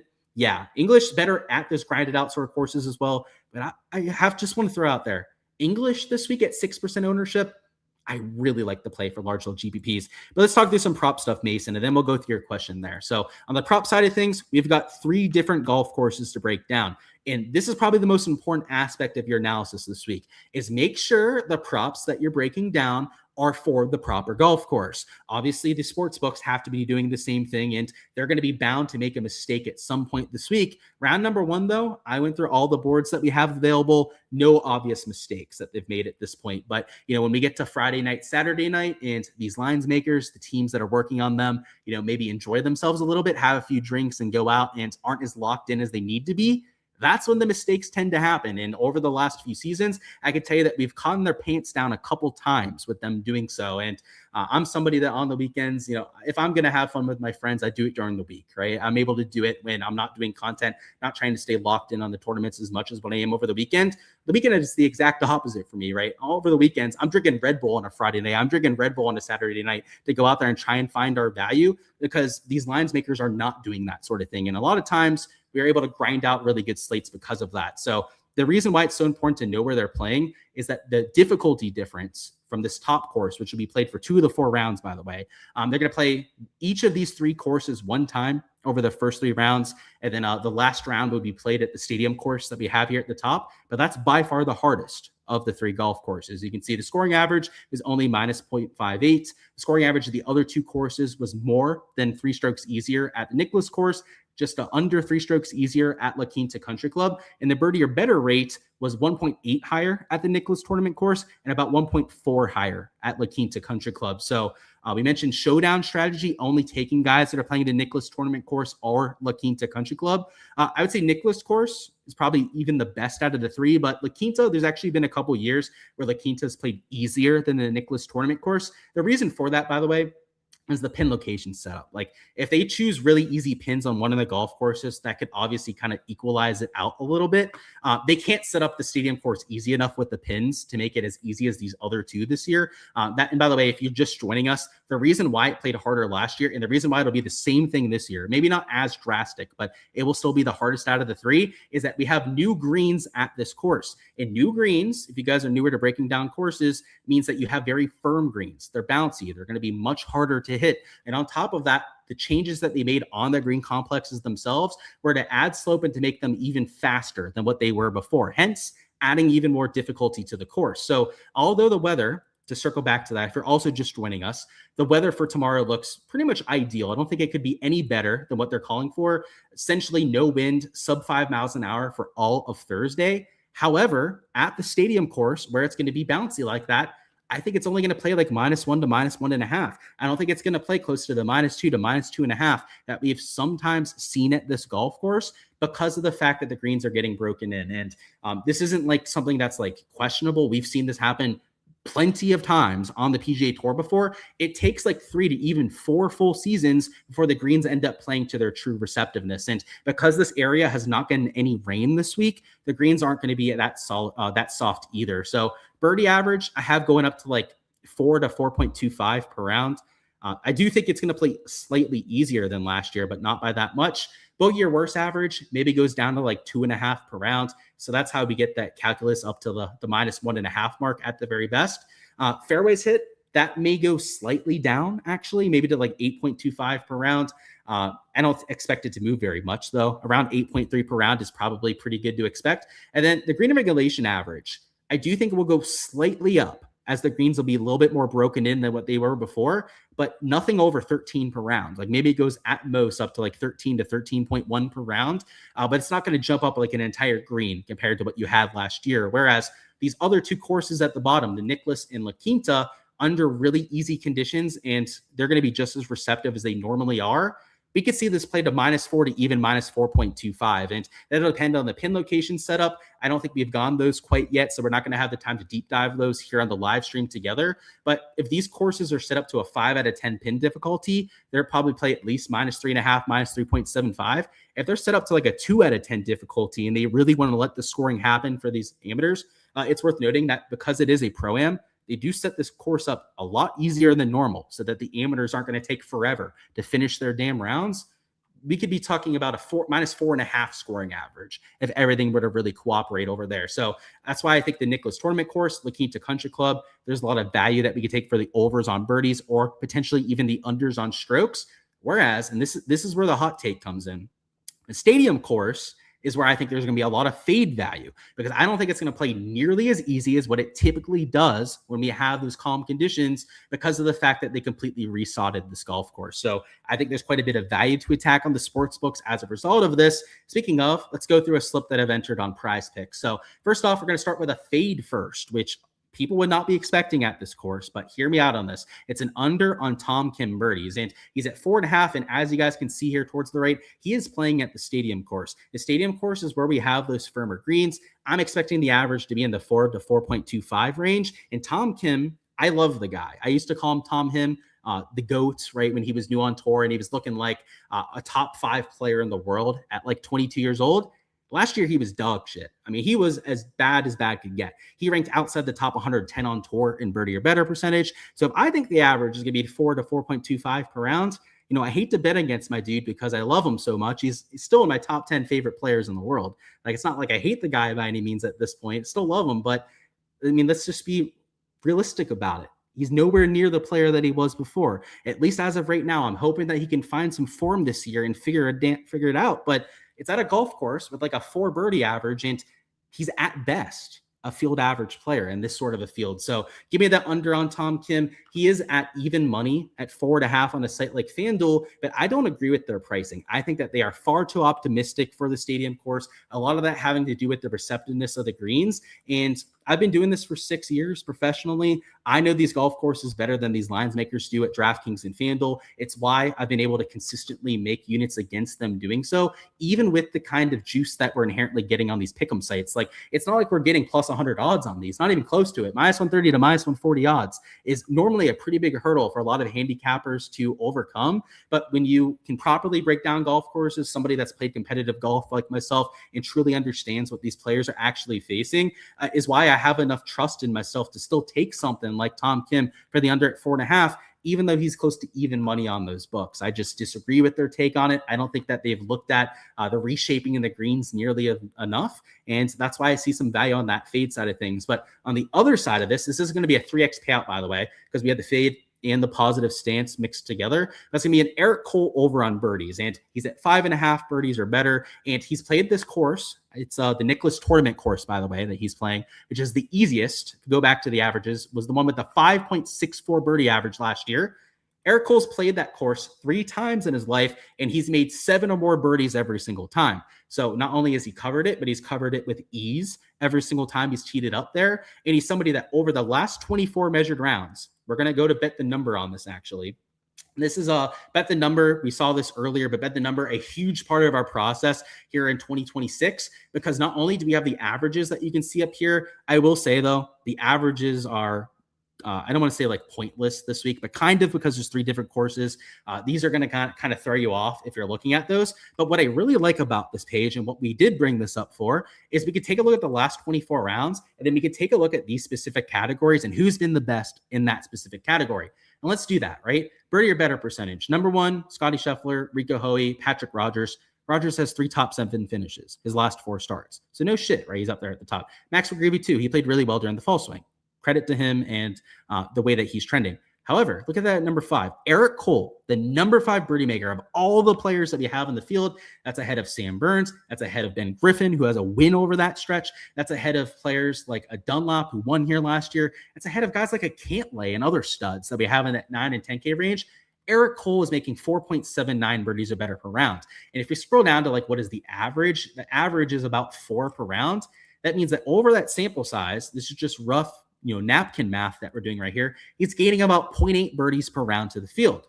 With the 5.6 average, that puts him at a 6.4 birdie or better projection, just using that sort of birdie or better gained.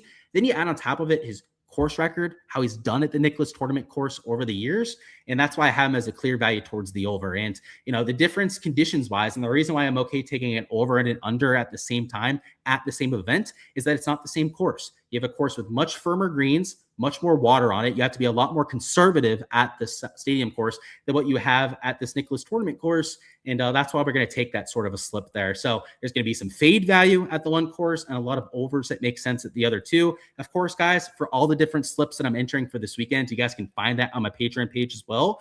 Golf prop and betting tier is how you guys get access to everything I'm entering on this side of things. It includes all my prize picks exposure, and anything I'm entering on Underdog as well will be completely covered over there for all of my members. And it's just for $30 a month. It's extremely reasonable compared to a lot of the other tout sites and other handicappers where you can get all of their stuff from them. And you're not going to find better results than what you find with my Patreon page. And that's just cold, hard facts. I've been doing this professionally on my Patreon for 5 years at this point, and we have not had a losing season ever on the golf side of things. We've been profitable every single year. In fact, I showed the graph off last week. Last year's plus 56.2 units was the worst season that we've ever had. Yes, that's plus 56.2% on your bankroll, winning 56.2 units. That's the kind of results that you guys can find on my Patreon page. And, there's a reason why we've been consistently able to find that value over the years. And we already hinted at it. It's because I've played competitive golf. I know these conditions. I know how to break down these golf courses, and I can give more accurate averages than these sort of lines makers are able to. And that's the sort of edge that you guys can find on the Patreon page. So again, link in the description. Golf and betting tier is how you guys get access to all of that. This is not the only piece of exposure that I've entered for this week. This is the one that we're going to go with for the community tail in round number 1. But for the rest of the prize picks and underdog stuff, you guys can find that over there too. But not just that, also my outrights for this week. I've got 9 outright bets that I've already placed. We went over a couple on the breakdown that I did on Monday. I believe it was a McCarty that we had up top. If not, then I guess McCarty's one that you can add on top of that. We had a Johnny Kiefer, then also an Aldrich Potgater that I have on my outright card. I will also add Sam Burns. I was able to get a 31.2 to 1 number on that. That was on Kalshi, actually. So if you're somebody that's in Florida like myself, don't be afraid to look at Kalshi, Polymarket, some of these other sites that let you bet on golf outrights. You can sometimes get a slightly better number than what you can find on Hard Rock Bet. But all of those outrights, all 9 of them are posted over there on my Patreon page. The only one that's not 100 to 1 or more is Sam Burns, that I got the 31.2 to 1 number. So if you like long shot bets, if you like things that are 100 to even 500 to 1 to win, you guys can find that over there too, as well as any of the matchup exposure that I'm entering on top of that too. So let's go through a matchup bet that I entered for this event. This is going to be Akshay Bhatia at -125, and this is going to be a full tournament matchup. So over the 4 rounds against Will Zalatoris, and we're taking the Akshay Bhatia side, and this is also the tie no bet. So a slightly different market. If they tie, you do get your money back. Some of these sites have the bet where a tie is a loss. So just make sure that you're getting the right market if they're a site that has all of those posted. But here's the reasoning behind this one for me. Bhatia is a much better player now. He's now a top 20 player on the PGA Tour with how consistent he's become, making it through the playoffs last year. And even if Will Zalatoris was healthy, this is what I would argue. I would argue that Bhatia and Zalatoris would be about even money if they were both fully healthy. If they're at the top of their powers, especially how Bhatia has really come into his own, I just think he's that sort of player now. The reality is, though, this specific week, Will Zalatoris is not at the top end of his powers. He's played 1 professional event since returning from injury, and that was last May at the PGA Championship when he left, and it was on the DP World Tour. It's his first PGA Tour start, and you can't tell me in his first PGA Tour start that Akshay Bhatia should only be minus 125. That's disrespectful towards Akshay. Akshay is playing some pretty solid golf, and I am slightly worried about the TGL thing, right? Him coming over and not having the practice rounds is a slight negative on it, but not a big enough negative that I wouldn't take him for that sort of a bet. So that's an example of one of the full tournament matchups that I'm playing. And then we're going to add a round one head-to-head on here as well. So let's go on there and find it. It's against Christo Lamprecht. It's going to be Haotong Li at this minus 140. And by the way, if you guys want to find the market without the tie, what you do for these is you click on any of these matchups on Hard Rock Bet, and then you click the Tino bet category, and you guys can find those odds. But the one we took was Haotong Li. I got him at minus 135 odds versus Lamprecht. He did slightly bump to minus 140 because of the kind of value that we had on that number. But this is not just a form play, but it's also a talent level play.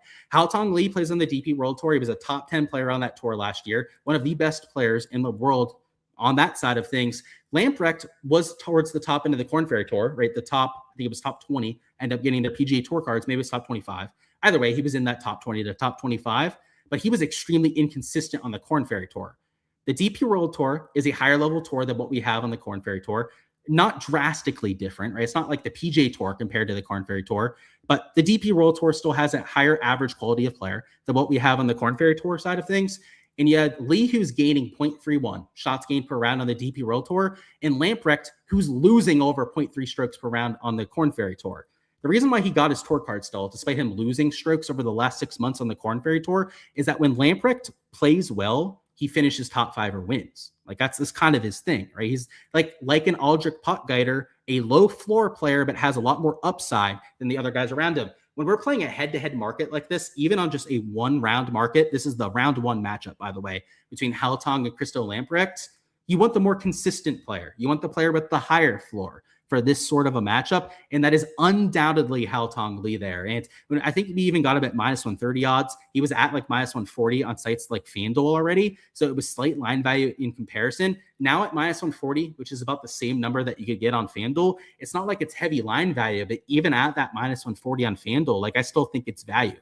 He's just the more consistent player. He's playing on the higher level tour. So even though the shots gained difference is already like 0.6 strokes between these two players, a little bit over 0.55 per round from a Haotong down to a Lamprecht, in reality, that difference is actually even larger than that 0.5 to 0.6 stroke difference, because of the fact that the tour level difference is different from player to player. So that'll be another example of a piece of exposure that I'm entering for this week. For all of the outrights, for all the prize picks and underdog exposure that I was entering before, like I said, guys, the golf prop and betting tier is where you guys want to be for that. And if you are somebody that plays DFS and is entering props and bets on this side of things, you guys can find the golf full tier for all of that. The golf full tier is a little bit of a discount compared to buying each of the tiers individually. So if you are somebody that does both, I would highly recommend checking out that one instead. It will give you access not only to every single piece of exposure I'm entering, but also the stat averages for all these events. I post weather reports, give you guys an idea of conditions that are coming up so you can do all of your research, and it give you a whole bunch of exposure to tail yourself. And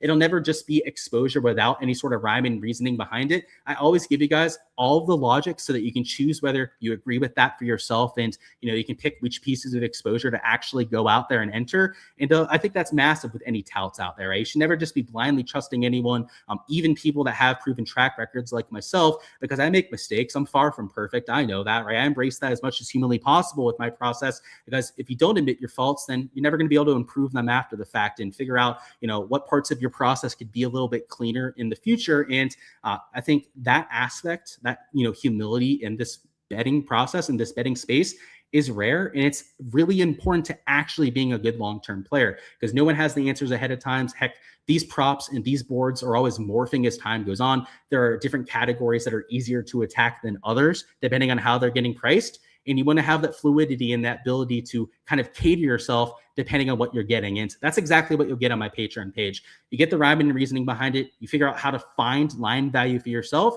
so that not only you can tell what I'm entering, that's obviously part of the Patreon membership into all the units that we've won over the last couple seasons, but ideally, by the end of being in my membership, and it's not meant to be a permanent thing, right? A lot of people will join my Patreon page and teach them how to bet. And then when they're ready to go out there and make all of their bets for their own, they're able to do so. And, maybe you're not somebody that wants to make all of your bets for yourself. the Patreon page exposure is meant to be tailed there. It's there for that sort of a reason. But if you are somebody that would rather not have to be, led around with their hand or spoon-fed every single thing that you do, that's really the power of my Patreon pages. You're going to learn a lot of that process, become a better during it. And those are the sort of people that I'm actively looking for in my community. So if that sounds like it's up your alley, check out the link in the description of the video. Again, golf and betting tier is how you get access to this side of things. Let me get a sip of this drink. It's been a minute. We're an hour and a half into this, but as you guys know, I will go through any questions that you guys have gotten in the chat. We had a lot of prop stuff before, and I want to make sure I go through all of those prop questions. And I know I skipped some of them before and it wasn't the right time for it, but I'm going to go back and try and find all of those. If I end up skipping your question, I apologize. I will do my best to try and find all of them. And you can ask a second time in the chat if you guys want to. But anything on the prop and betting side is now on the table for questions. And let me see if we can find that first one. So looks like Jose had the first prop question from earlier. So you asked, you had the under on Valimaki, Cantlay, and then Scheffler at 66.5. Are you donating your cash?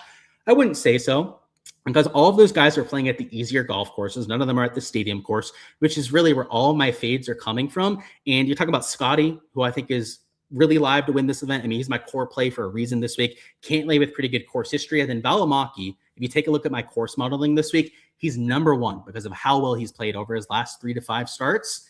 I think you picked 3 really good players for under. So I'm not the biggest fan of those 3 specific props because I didn't enter them myself, but I really can't give you any pushback on those either. I think your process for getting to those unders made a lot of sense. You found the guys that either had good course history or just the best players in the field.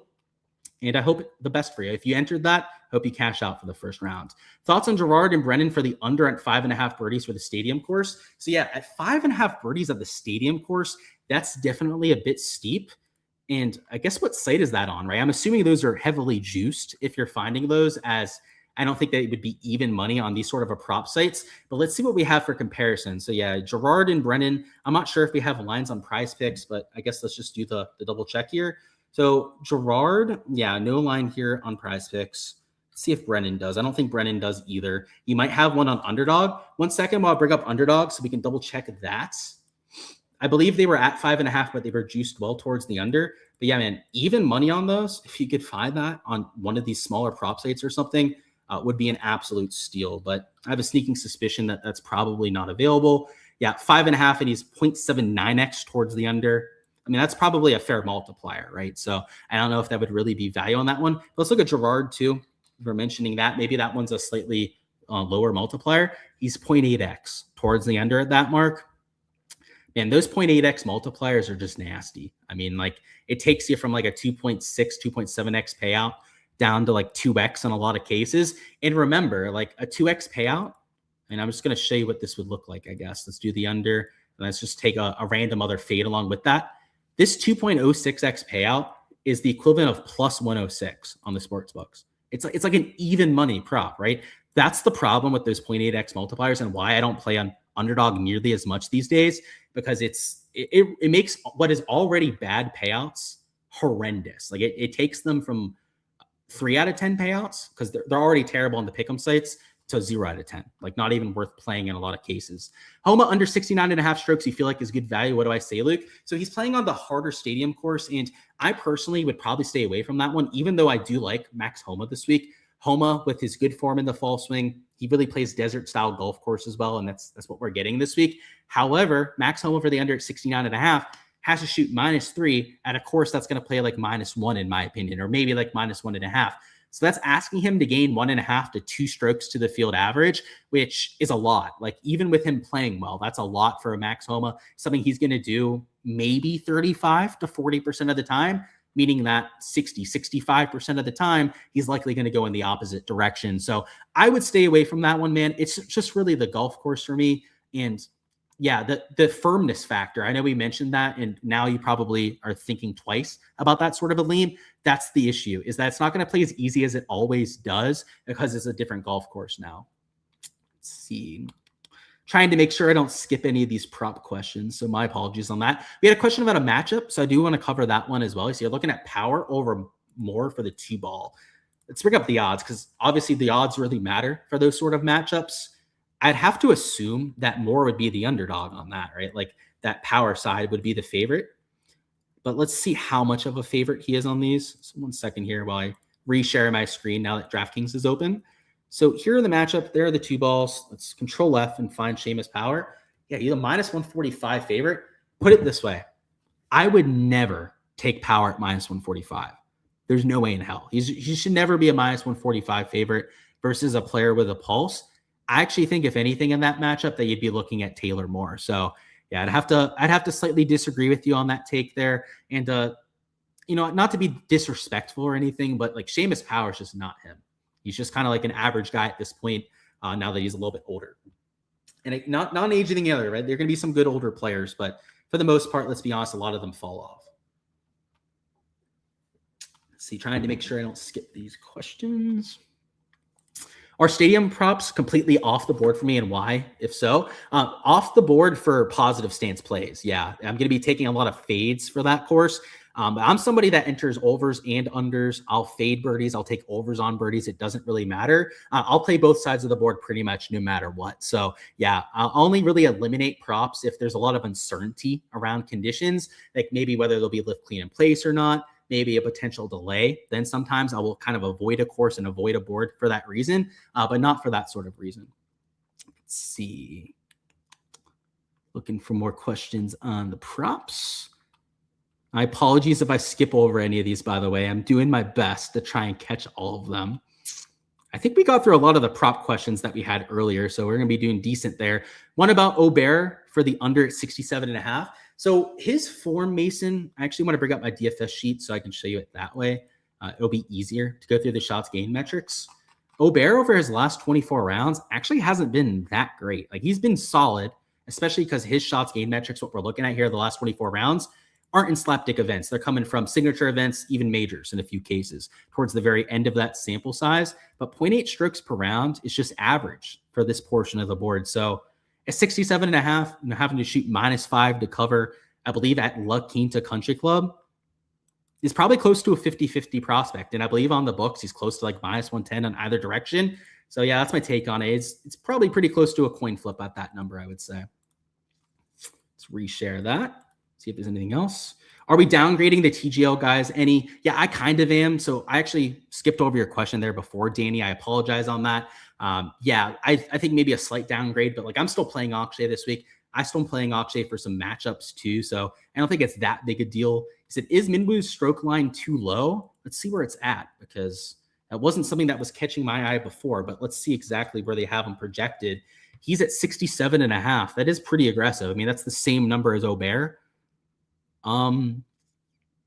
Yeah, I would say maybe a little low. Like, I would be a lot more comfortable about him at 68 strokes than the 67.5 number.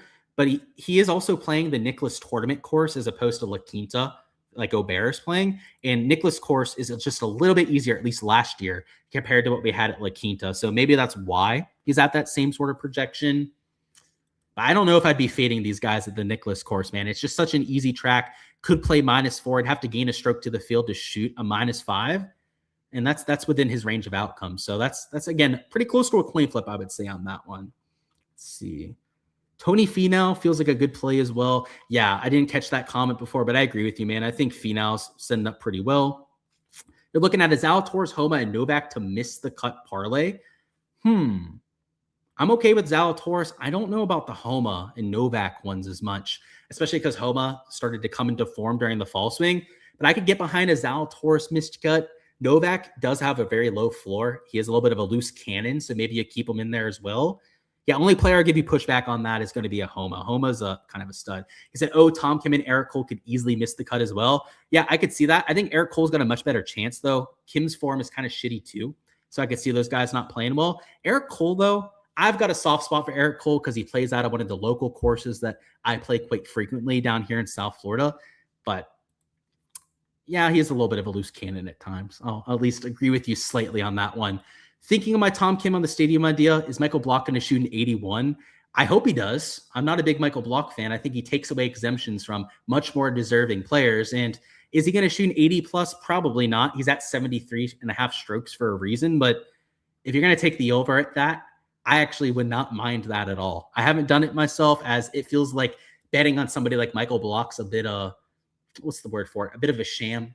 Like, just feels very inconsistent. Feels like you could get screwed really easily taking that sort of a thing. But I kind of like rooting against him. I'll be honest on that. He said, player I would like most to win this putting contest other than for props and betting reasons. It's a good question. So just taking away like my exposure, who I hope ends up actually winning this. I don't have Jordan Spieth in the field. Normally, he would just be like the obvious answer. I'd just say I want Jordan Spieth to win because he's one of my favorite players in the world. Maybe Daniel Berger. And I'm not betting him to win this week. I don't really think he has a particularly good chance to win either. But if you told me I could just like pick anyone to win and they would automatically do so, it'd be a Daniel Berger for sure. Sure. He's like my third favorite player in the world. JT's number 2, Jordan Spieth is number 1, and they're all Florida guys that live down here near me. So that's the reasoning for that for sure. Noticing my prop picks are I know ball bets, wondering if my outrights are that way too, or they're more math and numbers plays. A lot of I know ball bets, and it's not even just that, Aaron, but you may have noticed with like the outrights that we took that they're all good numbers in comparison. So I use both sides of it, and that's the same thing I do for NFL as well. I'm somebody that takes plus EV and traditional analysis and then adds them together. And it does mean that I'm not going to have as much volume as some other people because finding overlap between plus EV and traditional analysis is a lot harder to do. But when you're able to combine both sides of that at the same time, you're going to find much better props to actually enter. So great question. They are always going to be I know ball bets, but almost every single time, maybe not every single case, they're also going to be plus EV values. So for example, to go back to these props that we had here before, Tom Kim was even money on FanDuel. So that was obviously kind of like an I know ball bet, right? Like that's not a plus EV in comparison. Eric Cole, though, even though he doesn't have an exact line to comp to, a lot of other guys that he's actually a better birdie or better percentage player than are minus 150 to minus 170 towards the over. So even though we don't have like a direct line comparison or a direct data point to use on this sort of a prop, we can use some of his peers to make that sort of a comparison. And in comparison, he's pretty solid value there. So great question. And ideally, you want to find both sides of that. What's going on, Big Demon? If I gave my 10 seconds to think of a first round leader off the top of my dome, who am I thinking of? I'm not even looking at the screen, right? Because you said off the dome. So I'm truly going to take it off the dome. And I'm going to make it like a lower end guy. Somebody that sucks.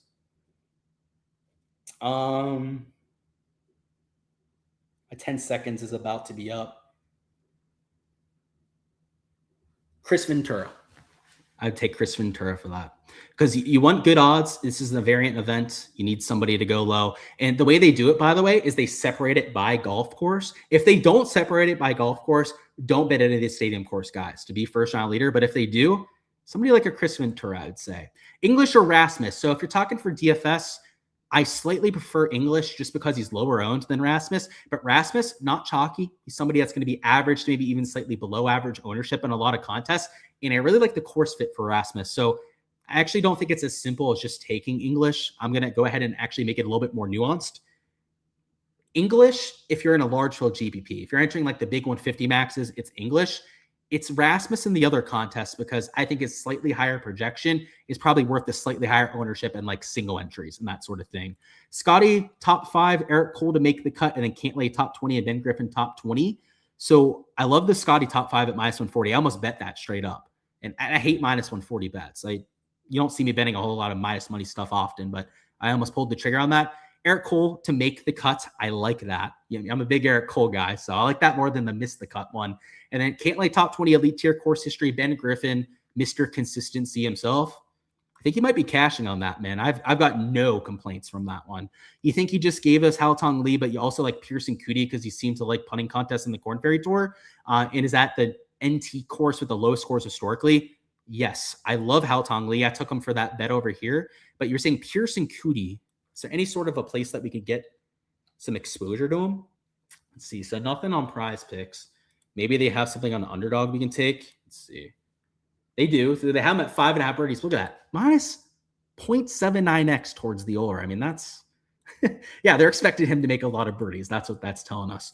What do I use for our lineup builder / optimizer? Great question. I have my own custom coded optimizer. So it's just something that I put together during college, actually, so that I didn't have to pay for optimizers. I was cheap. I was a broke college kid at Pitt trying to scrape up any money I could to buy kegs of beer. I mean, I'll just be honest about it, right? I mean, that's what I was trying to do in college. So any money I could save on an optimizer would help us get a party going and whatnot. But yeah, an optimizer, I run my own one at this point.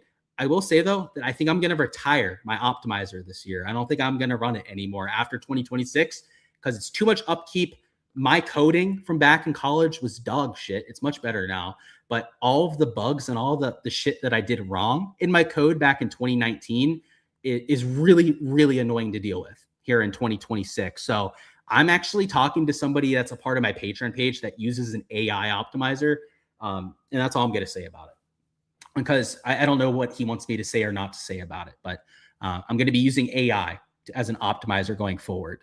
Homa and Rogers for the under 69.5. What are my thoughts on that? So Homa at 69.5, I mentioned that one before. I might stay away from that just because of the course difficulty. He's got to gain 1.5 to 2 strokes to cover that. And then you said the Ludwig under 67.5. Yeah, I gave you some thoughts on that one too. I did not touch on the Patrick Rogers one though. So you said Rogers at 67.5. Same story to a Max Homa one for me. They both project for the similar type of projection. Max Homa is obviously the better long-term player, but Patrick Rogers is playing a lot better recently. But even then, gaining 1.5 to 2 strokes to the field for Patrick Rogers, who is, by the way, one of my favorite plays that I have this week, is one of my value plays. Somebody I bet outright at 100 to 1. I don't think I could take his under at even money at 69.5. At least if it's on a pick'em site where you're getting that -130 to -140 implied odds. I don't think I could get behind that. It's just, you should be getting plus money on that, put it that way. If you're taking those unders, you should be getting like +120, +130, in my opinion. You said, so the 69.5s are bait? Yeah, that's what I'm thinking, man. And it's not like the players you chose were bad. Like, that's not what I'm saying. Like, I really do like Homa and Rogers this week. I think you're really sharp for putting those two out in particular. However, because it's a bigger ask than what you have at the other tracks, I know it looks crazy to say that it's easier to shoot under 67.5 than it is an under 69.5. But I think it's going to be easier to do that because of the course difficulty. Sam Burns for the under at 67.5. Yeah, he's close to even money at that number. It's not something that I'm probably going to bet myself, Noah.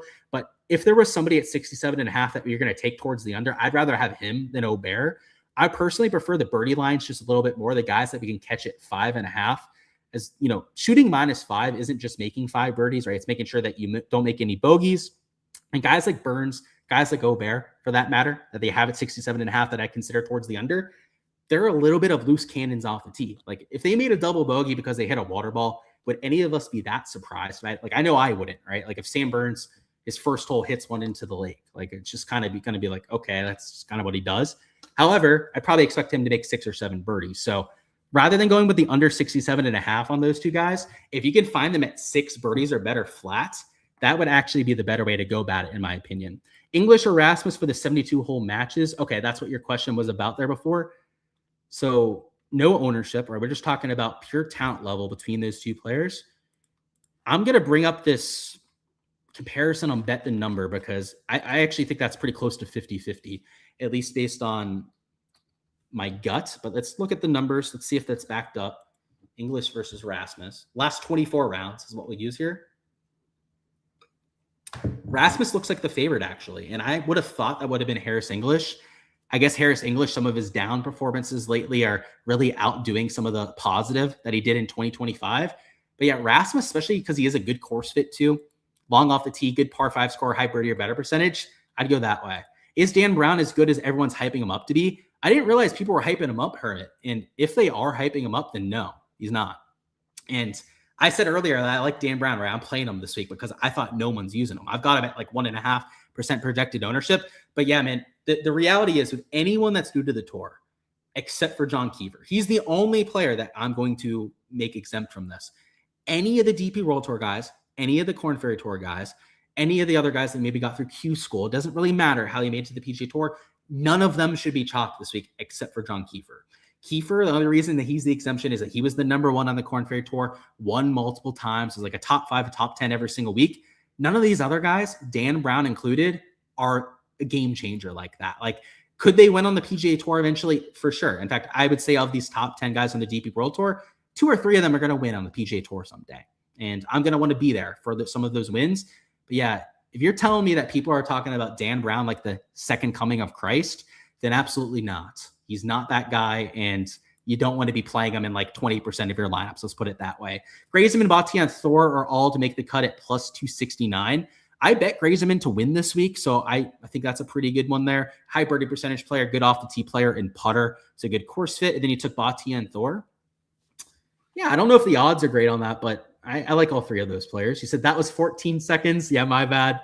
I had to give that one some thought, but I don't know. Chris Ventura, if he wins first round leader, just give me like a 5% cut, and we'll call that one even, man. What's going on, Mason? Harry Hall for the over at 69 at this stadium course. Now, that's the kind of thing I might be able to get behind, man, because that course is going to be playing kind of tricky. Now, I do have to say that Harry Hall is maybe not the guy to pick on because Harry Hall is so consistent. He is somebody that will gain like 1.5 to 2 strokes to the field on average. But if you can find me somebody that's maybe a slightly lower tier player, maybe somebody that's closer to like a 1 shots gained baseline, then yeah, I'd be taking their over at 69 strokes. I wouldn't even be against like leaning on the over because of the push equity that you're getting at 69 there, but you might be able to find a slightly better piece of line value, I'd say. For college football, do I think that we can earn an advantage by doing research on NAL increases and big donor ads? Probably. I don't know anything about college football, though, so I'm not really the person to ask on that. I don't even watch it at this point unless Pitt's playing like a big team.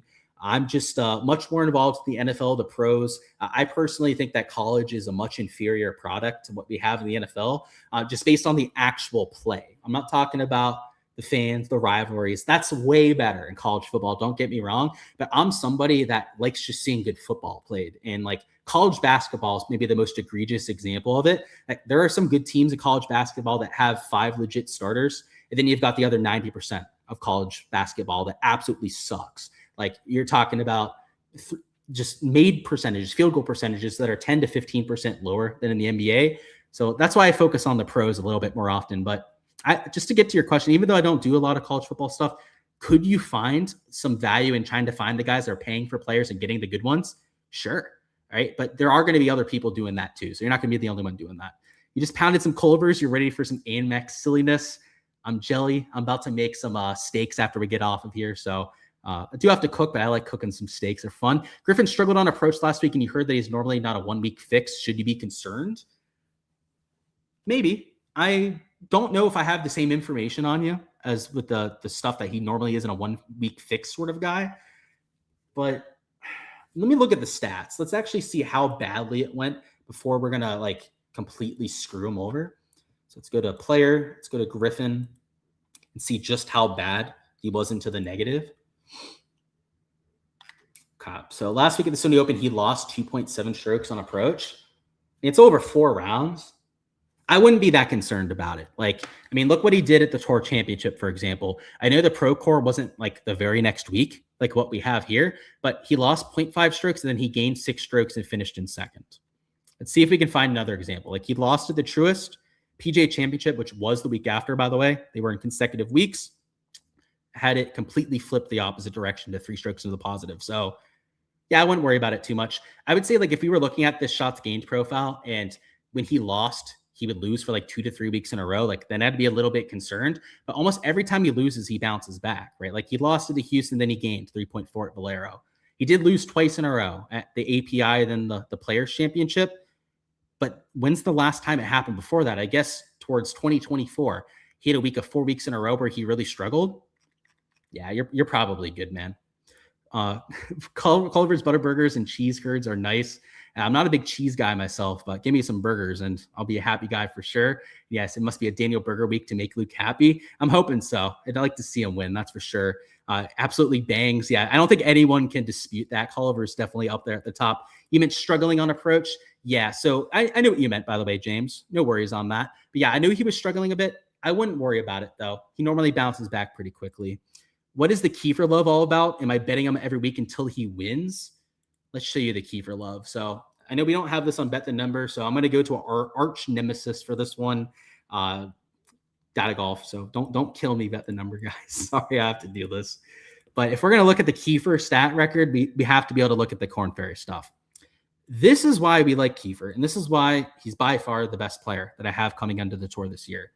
Look at all these finishes, all this green with the shots gained total. When you look at the other people on the Korn Ferry Tour, it's usually gains a bunch, loses a bunch, gains a bunch, loses a bunch. He does have a couple events here where he lost, but win, second place finish, another win at the Veritex before that. This is somebody that was number one. If you scroll here to the top, I guess they refreshed it because now he's on the PGA Tour. But before last week, if you looked at his Korn Ferry Tour ranking, he was number one on that entire tour last year. And here towards the left, you can see some of his best results. Win, second, win. The year when he was an amateur, and that's before he actually got onto the Korn Ferry Tour. This is somebody that's just a much better player than some of the other guys around him. So good question. And am I betting him every week until he wins? No.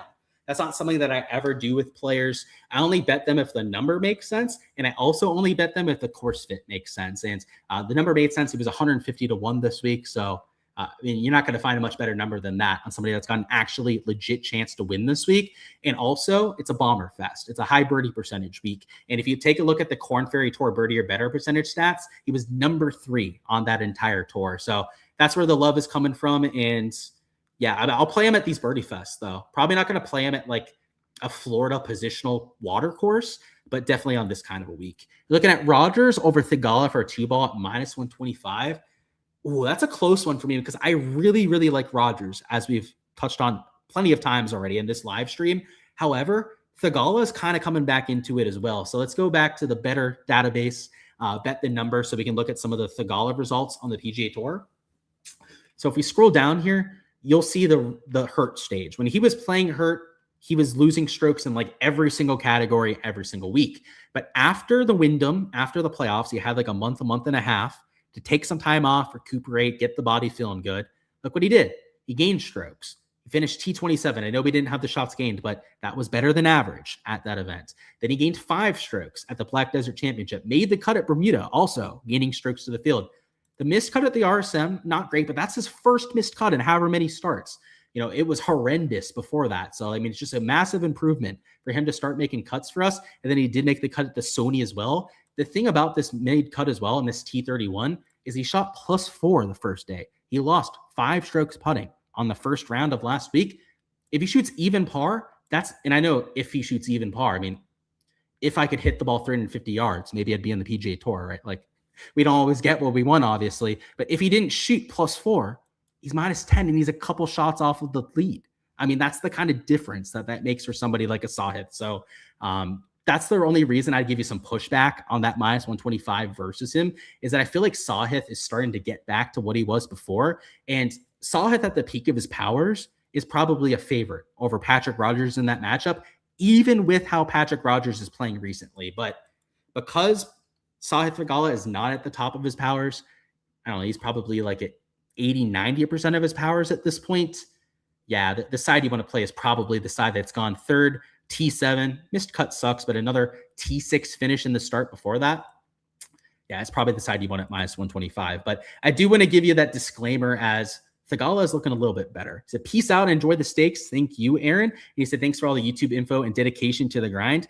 Thank you for being a good sport there in chat, man. But that's all we've got for this week. Going to go ahead and cut it off here at the 2-hour mark. Best of luck with everything that you guys are going with this week, whether it's in DFS or on the prop and the betting side of things. If you guys want to catch all of the behind-the-scenes content that I'm doing, the Patreon page is the place to be for all of that. There's a link in the description of the video to go out there and join. DFS tiers, where you guys can get the spreadsheet with all my projections, player pool, all the ownership on there as well. And then the prop and the betting tiers, where you guys can get all the prize picks, underdog stuff, as well as any outrights or matchups that we're playing there as well. And it's not just the exposure, not just who I'm playing, but all of the tools and all the research behind it to help you make a better player of golf. Let's have ourselves a week. Round 2 through 4 showdown, by the way. We will be doing similar live streams for that, just not 2 hours long. They'll probably be closer to an hour for the next couple days as we go through showdown for every single round. We'll go through weather, any sort of an edge over there from that perspective. We'll talk through our top plays of the slate, underdog and prize picks props for rounds 2 through 4, as well as any matchups that we're playing on the head-to-head markets. But until then, I appreciate your support in the channel as per usual. Smash that like button if you guys haven't already, and I'll see you guys throughout the rest of the weekend.